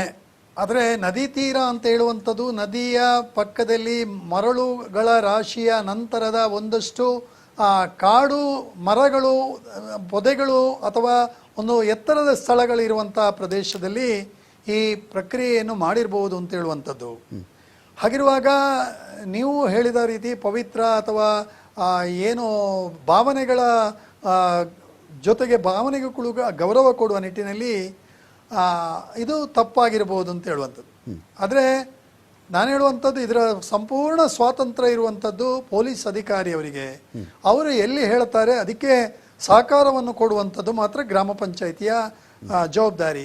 ಅದರ ಜೊತೆಗೆ ಯಾವುದೇ ಮೆಂಬರು ಅಥವಾ ನಾವುಗಳು ಹೋಗಿ ನಿಲ್ಲುವಂಥದ್ದು ಇಲ್ಲ. ಅಲ್ಲಿ ನಮ್ಮ ಸಿಬ್ಬಂದಿಯ ಅಥವಾ ಯಾರೋ ಕೂಲಿ ಆಳುಗಳನ್ನು ನಾವು ಮಾತಾಡ್ತೇವೆ, ಅವರುಗಳು ಪೊಲೀಸರ ಜೊತೆಗೆ ಹೋಗ್ತಾರೆ, ಅಲ್ಲಿ ಆ ಪ್ರಕ್ರಿಯೆಯನ್ನು ಮಾಡ್ತಾರೆ. ಇವತ್ತಿನ ದಿನದಲ್ಲಿ ಸ್ಮಶಾನದ ಬರೀ ಲ್ಯಾಂಡ್ ಅಂತ ಹೇಳುವಂಥದ್ರಲ್ಲಿ ನಮ್ಮ ಸಿಬ್ಬಂದಿಯೊಬ್ಬ ಇದ್ದು, ಪೊಲೀಸ್ ಇರುವಂಥದ್ದು ಇದ್ದು, ಅಲ್ಲಿ ಕೂಲಿ ಆಳುಗಳು ಮಾಡ್ತಾ ಇರುವಂಥದ್ದು ಬಹಳ ಸ್ಪಷ್ಟವಾಗಿದೆ. ಆ ದಿನದಲ್ಲಿ ಮಾಡಿರುವಂಥದ್ದು ಪೊಲೀಸ್ ಅಧಿಕಾರಿಗಳ ಮಾರ್ಗದರ್ಶನ ಮತ್ತು ಅವರ ಆದೇಶವು ಇದರಲ್ಲಿ ಇರ್ತದೆ. ಅಂದರೆ ಸಿಬ್ಬಂದಿ ಇದ್ದಾಗ ಅದು ಇಡೀ ಗ್ರಾಮ ಪಂಚಾಯಿತಿಯಲ್ಲಿ ಇದ್ದಂತೆ. ಶ್ರೀನಿವಾಸ್ ಅವರೇ, ಗ್ರಾಮ ಪಂಚಾಯತಿಯರೊಬ್ರು ಇದ್ದು ಕೂಡ ಅವ್ರಿಗೆ ಮನಸ್ಸಿಗೆ ಬಂದ ಜಾಗದಲ್ಲಿ ಹಾಗೆಲ್ಲ ಮಾಡೋಕ್ಕಾಗಲ್ಲ, ಮಾಡಬಾರ್ದು ಕೂಡ. ನಿಯಮದ ಪ್ರಕಾರ ನಾವು ಹೋದಾಗ ಇವತ್ತಿಗೆ ಇಲ್ಲಿ ಏನು ಯಾಕೆ ಇಷ್ಟು ಪ್ರಶ್ನೆಗಳು ಬಂತು ಅಂತ ಹೇಳಿದ್ರೆ ಬಹಳ ಸರಳವಾಗಿ ಹೇಳಿಬಿಡ್ತೀನಿ. ಬುರುಡೆ ಸಿಗೋವರೆಗೂ ಯಾರೂ ಮಾತಾಡಲಿಲ್ಲ. ಸಿಕ್ಕ ತಕ್ಷಣ ಅಯ್ಯೋ ಎಲ್ಲ ಅನಾಥ ಶವನ ಇಲ್ಲದಲ್ಲಿ ಹೂಳ್ತಾ ಇದ್ದದ್ದು, ಈಗ ಎಷ್ಟು ಬುರುಡೆ ಸಿಕ್ಕರೆ ಸಿಕ್ಕೇ ಸಿಗ್ತವೆ, ಈ ಚರ್ಚೆ ಬಂತಲ್ಲ. ಗ್ರಾಮ ಪಂಚಾಯತಿಯವರು ಅವತ್ತೇ ಖಂಡಿಸಬೇಕಾಗಿತ್ತು ಅದನ್ನು, ಅಥವಾ ಇವತ್ತಿಗಾದರೂ ಖಂಡಿಸಿ.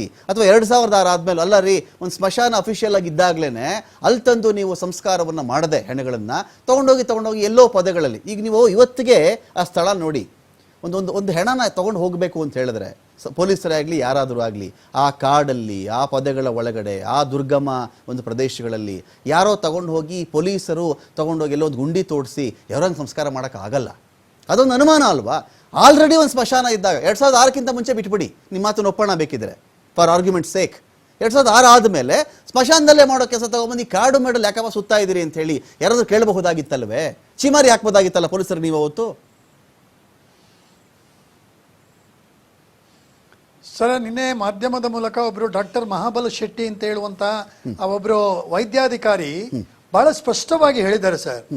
ಒಂದು ನದಿ ತೀರದ ಆ ಕಾಡು ಪೊದೆ ಪ್ರದೇಶಗಳಲ್ಲಿ ಒಂದು ಜೀವ ಹ್ಯಾಂಗ್ ಮಾಡ್ಕೊಂಡಾಗಿರ್ಬೋದು ಅಥವಾ ಸಂಪೂರ್ಣ ಕೊಳೆತಂತ ಸ್ಥಿತಿಯಲ್ಲಿ ಅದರ ಕೊಳೆತ ಆ ದೇಹವನ್ನು ಕೆಳಗಿಳಿಸಿದ ಮೇಲೆ ಅದರ ಪ್ರಾಥಮಿಕವಾದಂಥ ಎಲ್ಲ ಪರೀಕ್ಷೆಗಳನ್ನು ದೃಢೀಕರಿಸಿಕೊಂಡು ಅದಾದ ನಂತರ ಅಲ್ಲಿಂದಲೇ 10 ರಿಂದ 15 ಫೀಟ್ಗಳ ಆಜುಬಾಜಿನಲ್ಲಿ ಆ ಪರಿಸ್ಥಿತಿಗೆ ಅನುಗುಣವಾಗಿ ಈ ಕಾರ್ಯವನ್ನು ಮಾಡಿಸಿದ್ದೇನೆ ಅಂತ ಹೇಳುವಂಥದ್ದು ಕೂಡ ಅವರು ಹೇಳಿದ್ದಾರೆ. ಪರ್ಟಿಕ್ಯುಲರ್ ಆಗಿ ಧರ್ಮಸ್ಥಳ ಗ್ರಾಮ ಪಂಚಾಯತ್ ವ್ಯಾಪ್ತಿಯ ಈ ಕಾರ್ಯಗಳ ಬಗ್ಗೆ ಅಧಿಕೃತವಾಗಿ ನಿನ್ನೆ ಅವರು ಮಾಧ್ಯಮದ ಮೂಲಕ ಹೇಳಿದ್ದಾರೆ.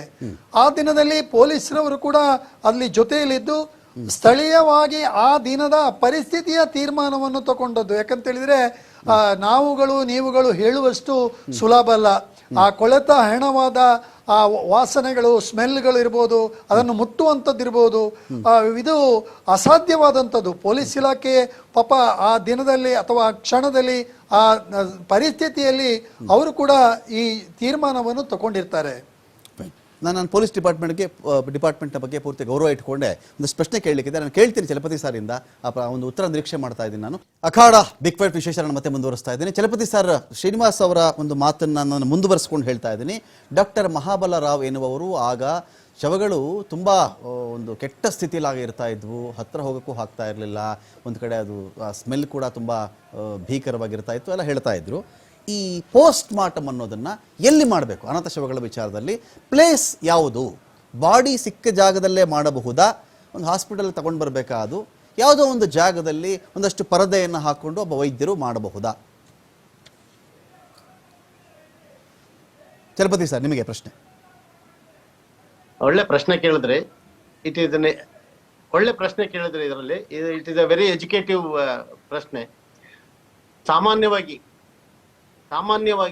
ಸುಮಾರು 90% ಪೋಸ್ಟ್ ಮಾರ್ಟಮ್ ನಾವು ಹಾಸ್ಪಿಟ್ಲ್ಗಳಲ್ಲೇ ಮಾಡ್ತೀವಿ. ಅದು ಎಂತ ಪರಿಸ್ಥಿತಿಲಿ ಅಂದ್ರೆ ಹೆಣ ಕೊಂಡೋಗಿ ಹಾಸ್ಪಿಟಲ್ ಇಟ್ಟು ಡಾಕ್ಟರ್ ರಿಕ್ವಿಸೇಷನ್ ಕೊಟ್ಟು ಪೋಸ್ಟ್ ಮಾರ್ಟಮ್ ಮಾಡೋದಾದ್ರೆ ಹೆಣ ವಿತಿನ್ 24 hours ಆದ್ರೆ ಫೈನ್, ಇನ್ನು ವಾಸನೆ ಬಂದಿರೋಲ್ಲ. So after between 24 to 48 hours ಹೆಣ ವಾಸನೆ ಬರಕ್ ಶುರುವಾಗುತ್ತೆ, ಆಮೇಲೆ ಡಿಕಂಪೋಸ್ ಆಗ್ಲಿಕ್ಕೆ ಶುರುವಾಗುತ್ತೆ. ಆಮೇಲೆ ಆಫ್ಟರ್ 48 hours ತುಂಬಾ ವರ್ಸ್ಟ್ ಕಂಡೀಷನ್ ಆಗುತ್ತೆ. ನಿಮ್ಮ ಒಂದು ಹೆಣದ ಹತ್ರ 48 hours ಆದ್ಮೇಲೆ ಅಂದ್ರೆ ಸ್ಟಾರ್ಟ್ ಸಮ್ 24 hours ಇಂದಾನೆ ಶುರುವಾಗ್ಬಿಡುತ್ತೆ. ಹಸಿರು ನೊಣಗಳು ನಮ್ಗೆ ಇವತ್ತು ಆಶ್ಚರ್ಯ, ಎಲ್ಲಿಂದ ಬರ್ತಾವೋ ಗೊತ್ತಿಲ್ಲ, ಸಾವಿರಾರು ಹಸಿರು ನೊಣಗಳು ಬಂದ್ಬಿಡ್ತವೆ, ತಪ್ಪುದು ಜೀರುಂಡೆ ತರ ಇರುತ್ತೆ ಬಂದ್ಬಿಡುತ್ತೆ. ಸೊ ಹಾಗಾಗಿ ನಾವು ಕೆಲವು ಎಸ್ಪೆಷಲಿ ಪರ್ಟಿಕ್ಯುಲರ್ಲಿ ಆಫ್ಟರ್ 3 days ಕೈ 3 days ಅಥವಾ 4 days ಆದ್ಮೇಲೆ ಕೈ ಎತ್ತಿದ್ರೆ ಕೈ ನಮ್ ಕೈಗೆ ಬರುತ್ತೆ, ಕಾಲ್ ಎತ್ತಿದ್ರೆ ಕಾಲೇ ನಮ್ ಕೈಗೆ ಬಂದ್ಬಿಡುತ್ತೆ. ಹೈಲಿ ಡಿಕಂಪೋಸ್ ಆಗ್ಬಿಟ್ರೆ ಆಮೇಲೆ ಮುಖ ಇಷ್ಟಪ್ಪ ಊದ್ಕೊಳ್ಳುತ್ತೆ, ಕೈ ಕಾಲೆಲ್ಲ ಊದ್ಕೊಂಡ್ಬಿಡುತ್ತೆ, ಆ ಎಲ್ಲಾ ಕಡೆ ಶುರುವಾಗುತ್ತೆ. ಒಂದು ಇದು ಏನು ಹುಳುಗಳು ಲಕ್ಷಾಂತರ ನಮ್ಮ ಮೈ ಮೇಲೆ ಪಿತ್ಗುಟ್ಕೊಂಡು ಹರಿಯಲಿಕ್ಕೆ ಶುರುವಾಗುತ್ತೆ. ಅದೇ ಸ್ಪಾಟ್ ಅಲ್ಲಿ ಮಾಡಬಹುದಾ ಪೋಸ್ಟ್ ಮಾರ್ಟಮ್? ಆಗ ಡಾಕ್ಟರ್ನ ಸ್ಪಾಟ್ಗೆ ಬಂದು ಇನ್ಕ್ವೆಸ್ಟ್ ಮಾಡಿ ಪೋಸ್ಟ್ ಮಾರ್ಟಮ್ ಮಾಡ್ಬಿಡಿ ಅಂತ ನಾವು ರಿಕ್ವೆಸ್ಟ್ ಮಾಡ್ಕೊಳ್ತೀವಿ. ಇದು ಸಾಮಾನ್ಯವಾಗಿ ಆಗ್ಲೂನು ಹೇಳ್ಬಿಡ್ತೀನಿ, ಆಗ್ಲೂನು ಅದರ ಇರುವಂತ ಎಲ್ಲಾ ಬಟ್ಟೆಗಳನ್ನ ನಾವು ಸೀಸ್ ಮಾಡ್ತೀವಿ. ಈವನ್ ಒಂದು ಉಡುದಾರ ಇರ್ಲಿ, ಜನಿವಾರ ಇರ್ಲಿ, ಕೈಗೊಂದು ದೇವ್ರ ಕಟ್ಟಿರ್ಲಿ ಅಥವಾ ಕೈಗೊಂದು ಯಾವ್ದ ದೇವಸ್ಥಾನದ ಬಳೆಗಳು ಹಾಕಿರ್ತಾರೆ ಗಂಡಸರಾದ್ರೆ, ಹೆಣ್ಣು ಮಕ್ಳಾದ್ರೆ ಗಾಜಿನ ಬಳೆ ಅಥವಾ ಬೆಳ್ಳಿ ಬಳೆ, ಚಿನ್ನದ ಬಳೆ ಹಾಕಿರ್ತಾರೆ, ತಾಲಿ ಇರುತ್ತೆ, ಓಲೆ ಇರುತ್ತೆ, ಅದನ್ನೆಲ್ಲಾ ಸೀಸ್ ಮಾಡ್ತೀವಿ. ಅದನ್ನ ಪ್ರಾಪರ್ಟಿ ಫಾರ್ಮ್ ಅಂತ ಪುಸ್ತಕ ಇರುತ್ತೆ, ಅದರಲ್ಲಿ ಆ ಟೈಮ್ ಸೀಸ್ ಮಾಡಿದ್ದು ಪ್ರತಿಯೊಂದನ್ನು ಅದು ಮಹಾಜರ್ ಸಮೇತ ಎನ್ಕ್ಲೋಸ್ ಮಾಡಿ ಮ್ಯಾಜಿಸ್ಟ್ರೇಟ್ ಹತ್ರ ಪರ್ಮಿಷನ್ ತಗೊಂತೀವಿ. ಅದು ಒಂದು ಕವರ್ ಮಾಡಿ ಅದಕ್ಕೆ ಸೆಪರೇಟ್ ಆಗಿ ನಾವು ಇಟ್ಟಿರ್ತೀವಿ. ಅದೆಲ್ಲ ನಾವು ಮೆನ್ಷನ್ ಮಾಡಿರ್ತೀವಿ, ಮ್ಯಾಜಿಸ್ಟ್ರೇಟ್ ಪರ್ಮಿಷನ್ ಅದನ್ನ. ಈಗ ಚಲಪತಿ ಸರ್ ಇದೆಲ್ಲ ಆದ್ಮೇಲೆ ಪೋಸ್ಟ್ ಮಾರ್ಟಮ್ ಆಯ್ತು, ಇನ್ನೊಂದಾಯ್ತು, ಎಲ್ಲ ಆಯ್ತು. ಇದೆಲ್ಲ ಆದ್ಮೇಲೆ ಆ ಬಾಡಿ ಸಂಸ್ಕಾರ ಆಗಬೇಕು, ಇಂಥ ಕಡೆ ಸಂಸ್ಕಾರ ಮಾಡಬೇಕು ಎನ್ನುವ ಅಧಿಕಾರ ಪೋಸ್ಟ್ ಮಾರ್ಟಮ್ ಮಾಡಿದ ನಂತರದಲ್ಲಿ ಡಾಕ್ಟರ್ಗೆ ಇರಲ್ಲ, ಪೊಲೀಸರದೇ ಅಂತಿಮ ಕಾಲಲ್ವಾ ಅದು? ಎಲ್ಲಿ ಸಂಸ್ಕಾರ ಮಾಡ್ಬೇಕು ಈ ಬಾಡಿನ ಅಂತ?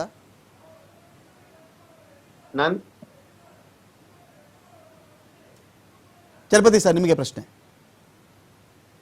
ನನಗೆ ಗೊತ್ತಿರೋಂಗೆ 95% ಆಫ್ ದಿ ಕೇಸಸ್ ಅಲ್ಲಿ ನಾವು ಮಶಾಣಕ್ಕೆ ತಗೊಂಡೋಗಿ ಸಂಸ್ಕಾರ ಮಾಡ್ತೀವಿ. ಓಕೆ. ಇಲ್ದಿರುವಂತ ಪರಿಸ್ಥಿತಿ ಬಂದಾಗ ಬೇರೆ ಕಡೆ ಮಾಡ್ಲಿಕ್ಕೆ ಚಾನ್ಸ್ ಇರುತ್ತೆ. ಅದು ಯಾವುದೇ ಕಾರಣಕ್ಕೂ ಇದು ಪ್ರೈವೇಟ್ ಲ್ಯಾಂಡ್ ನಲ್ಲಿ ನಾವು ಮಾಡೋದಿಲ್ಲ. Okay fine. ಶ್ರೀನಿವಾಸ್ ಸರ್, ಆಗೋದೇ ಇಲ್ಲ ಅಂತ ಪರಿಸ್ಥಿತಿ ಬಂದಾಗ ಸರ್ಕಾರಿ ಜಮೀನು ಅದಕ್ಕೆ ಅದು ಹೇಳ್ತೀನಿ, ಎಲ್ಲ ಮಾಡಿದ್ಮೇಲೆ ಮ್ಯಾಜಿಸ್ಟ್ರೇಟ್ರಿಗೆ ತಗೊಂಡಿದ್ದೀವಿ ಅಂತ ರಿಪೋರ್ಟ್ ಕಳಿಸ್ತೀವಿ. ಮಹಜರ್ ಮಾಡ್ತೀವಿ. ಒಂದ್ ಮಹಜರ್ ಮಾಡಿ ಪಂಚಾಯತ್ ಸಾಕ್ಷಿಗಳ ಸಮೇತ ನಾವು ತಗೊಂಡಿರ್ತೀವಿ. ಅವ್ರಿಗೆ ಮಾಡಿರ್ತೀವಿ ಇನ್ವೇರಿಯಬಲಿ. ಶ್ರೀನಿವಾಸ್ ಸರ್, ಈಗ ನಾನು ಶ್ರೀನಿವಾಸ್ ಸರ್ಗೆ ಒಂದು ಕ್ವಶನ್ ಇದೆ ಸರ್. ಶ್ರೀನಿವಾಸ್ ಸರ್, ಈಗ ಸುಮಾರು 277 ಅನಾಥ ಶವಗಳು ಅಂತೇಳಿ ಆಗ್ಲೇ ಒಂದು ಲೆಕ್ಕ ತಾವು ಹೇಳ್ತಾ ಇದ್ರಿ.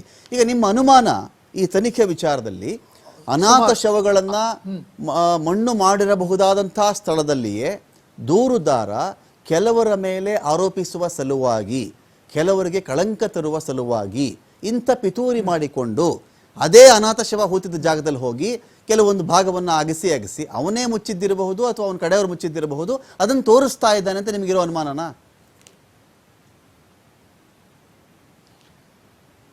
ಖಂಡಿತವಾಗಿ ಇದರಲ್ಲಿ ಅನುಮಾನದ ಸಂಗತಿಗಳೇ. ಆಗಾಗ್ಲೇ ಚಲಪತಿ ಸರ್ ಹೇಳಿದಾಗೆ ದಾಖಲೆಗಳು ಎಲ್ಲವೂ ಇರುವಾಗ ಪೊಲೀಸ್ ಸ್ಟೇಷನ್ ನಲ್ಲಿ ನೋಡಿದ್ರೆ ಗೊತ್ತಾಗ್ತಿತ್ತು ಯಾವುದೆಲ್ಲ ದಫನ ಆಗಿದೆ ಅಂತ ಹೇಳಿ.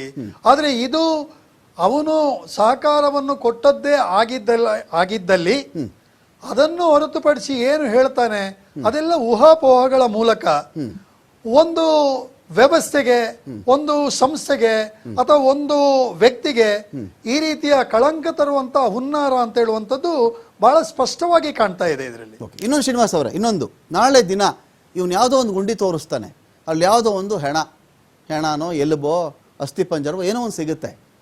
ಪೊಲೀಸ್ ದಾಖಲೆಗಳಲ್ಲಿ ಇಲ್ಲದ, ಅಫಿಷಿಯಲ್ ಆಗಿ ದಫನ್ ಮಾಡಿರ್ಬೇಕು ಪೊಲೀಸರು, ದಾಖಲೆಗಳಲ್ಲಿ ಇಲ್ಲದ ಒಂದು ಹೆಣವನ್ನೇನಾದರೂ ಅದರ ಮೂಲ ಹುಡುಕಿಕೊಂಡು ಹೋದಾಗ ಅಪ್ಪಿತಪ್ಪಿದ ಐಡೆಂಟಿಫೈ ಆದರೆ ಆಗ ದೂರುದಾರ ಗೆಲ್ತಾನಲ್ಲಿ.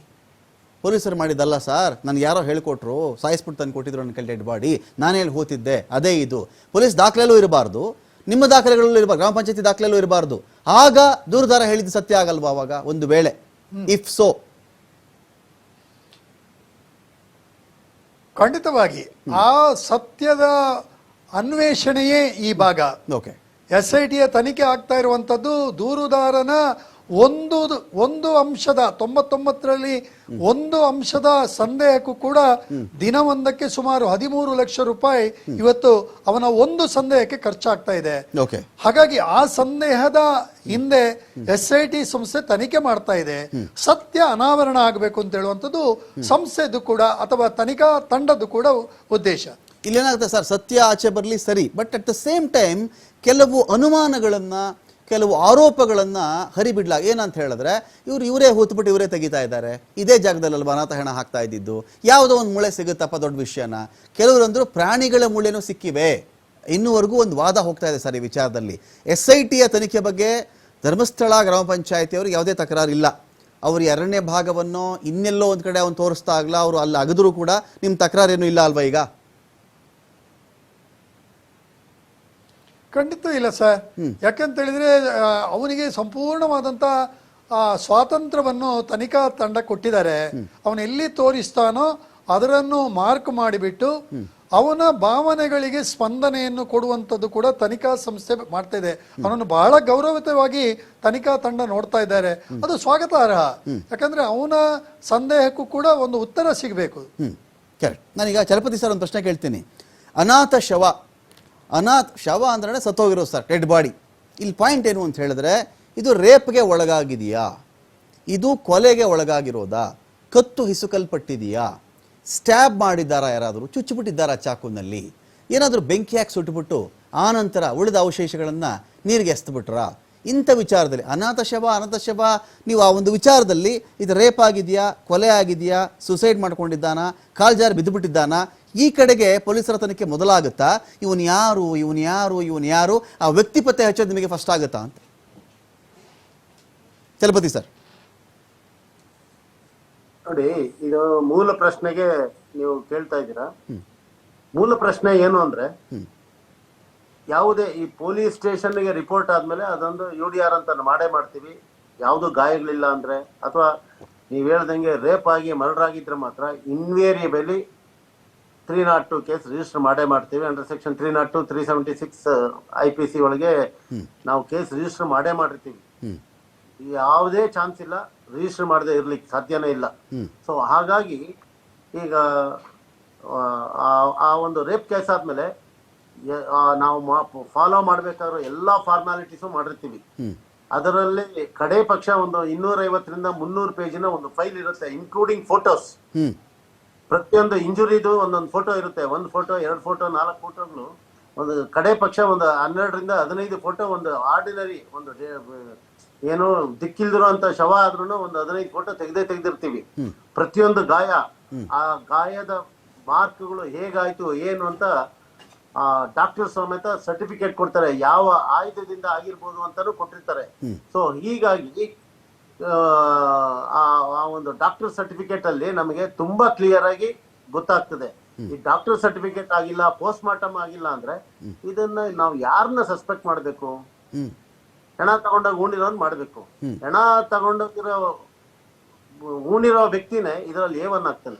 ಓಕೆ, ನಾನೇ ಆ ಒಂದು ವಾಸ್ತವಾಂಶದ ಪರಿಸ್ಥಿತಿಯಲ್ಲಿ ಇರ್ಬೇಕಾಗಿದ್ರೆ ಈ ಮನುಷ್ಯನ ಫಸ್ಟ್ ಅರೆಸ್ಟ್ ಮಾಡಿ ಕಸ್ಟಡಿ ತಗೊಂಡು ಮುಂದಿನ ತನಿಖೆಯನ್ನ ಮುಂದುವರಿಸಬೇಕಾಗಿತ್ತು.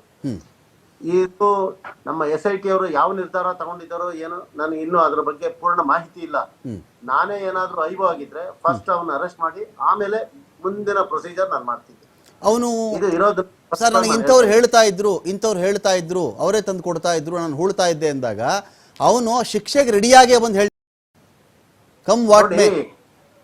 ನಿಮಗೆ ನಾನು ತುಂಬಾ ಸ್ಪಷ್ಟವಾಗಿ ಹೇಳ್ತಾ ಇದ್ದೀನಿ, ಇದರಲ್ಲಿ ಎಲ್ಲೋ ಒಂದು ಕುಯುಕ್ತಿಯಿಂದ ಆ ಧರ್ಮಸ್ಥಳದ ಕ್ಷೇತ್ರದ ಮೇಲೆ ಒಂದು ಕೆಟ್ಟ ಹೆಸರು ಅಥವಾ ಒಂದು ಕೆಟ್ಟ ಒಂದು ಅಭಿಪ್ರಾಯ ತರಲಿಕ್ಕೆ, ಅವರ ಆ ಒಂದು ಹೆಸರನ್ನ ಕೆಡಿಸೋದಿಕ್ಕೆ ಯಾರೋ ಏನೋ ಒಂದು ಹುನ್ನಾರ ನಡೆಸ್ತಾ ಇದ್ದಾರೆ ಅಂತ ನನ್ನ ಪರ್ಸನಲ್ ಅನಿಸಿಕೆ ಇದೆ. ನನ್ನ ವೈಯಕ್ತಿಕವಾದ ಅಭಿಪ್ರಾಯ ಇದು. ಎಲ್ಲೋ ಏನೋ, ಯಾಕೆಂದ್ರೆ ಸುಮಾರು 25-30 ವರ್ಷದಿಂದ ಸುಮ್ಮನೆ ಇದ್ದವನು ಇವತ್ತು ಅವನಿಗೆ ಹೆಂಗೆ ಬುದ್ಧಿ ಬಂತು? ಹೋಗ್ಲಿ, ಅವನ ಸೈಕ್ಯಾಟ್ರಿಸ್ಟ್ ಹತ್ರ ಕರ್ಕೊಂಡೋಗಿದ್ರ? ಅವನ ಸೈಕ್ಯಾಟ್ರಿಸ್ಟ್ ಹತ್ರ ಮಾಡಿ ಫಸ್ಟ್ ಅವನ್ನ ಅವಲೋಕನ ಮಾಡಿದ್ದೀರಾ? ಅವನ ಸೈಕಲಾಜಿಕಲ್ ಎಕ್ಸಾಮಿನೇಷನ್ ಮಾಡಿದ್ದೀರಾ? ಹೋಗ್ಲಿ, ಅವನ ಈ ಕಳೆದ 10 ವರ್ಷದಿಂದ ಎಲ್ಲಿದ್ದ, ಏನ್ ಮಾಡ್ತಿದ್ದ, ಹೇಗೆ ಅವನ ಜೀವನ ನಡೆಸಿದ್ದ, ಯಾರ್ಯಾರ ಜೊತೆ ಸಂಪರ್ಕ ಬೆಳೆಸಿದ್ದ, ಏನು ಯಾರ ಹತ್ರ ಹೇಳಿದಾನೆ, ಆ ಮಾಹಿತಿನ ಇದುವರೆಗೆ ನಾವು ಈಗಾಗಲೇ ಈ ತನಿಖೆ ಸ್ಟಾರ್ಟ್ ಮಾಡಕ್ ಮೊದ್ಲೇನೆ ಇದು ಮಾಡ್ಬೇಕಾಗಿತ್ತು. ಅವನು ಅಪರಾಧಿ. ಫಸ್ಟ್ ಆಫ್ ಆಲ್ ಅವನು ಒಂದು ಬುರುಡೆ ತಗೊಂಡೋಗಿ ಅಥವಾ ಒಂದು ಸ್ಕೆಲಿಟನ್ ತಗೊಂಡೋಗಿ ಮ್ಯಾಜಿಸ್ಟ್ರೇಟ್ ಹತ್ರ ಕೊಡ್ತಾನೆ ಅಂದ್ರೆ it is A great offence. It is the greatest offence. ಆ ಕೇಸ್ನಲ್ಲೇ ಅವನು ಅರೆಸ್ಟ್ ಮಾಡ್ಬೇಕಾಗಿತ್ತು. ಏನೋ ಇದನ್ನ ಮಾಡದೇ ಇರೋದಕ್ಕೆ ಯಾರ್ದೋ ಷಡ್ಯಂತ್ರ ನಡೀತಾ ಇದೆ. ಧರ್ಮಸ್ಥಳದ ಒಂದು ನಮ್ಮ ದೇವರುಗಳ ಮೇಲೆ ಒಂದು ಕೆಟ್ಟ ಅಭಿಪ್ರಾಯ, ಕೆಟ್ಟ ಹೆಸರು ತರಲಿಕ್ಕೆ ಯಾರೋ ಏನೋ ಹುನ್ನಾರ ನಡೆಸ್ತಾ ಇದ್ದಾರೇನೋ ಅಂತ ನನಗೆ ಅನುಮಾನ ಇದೆ.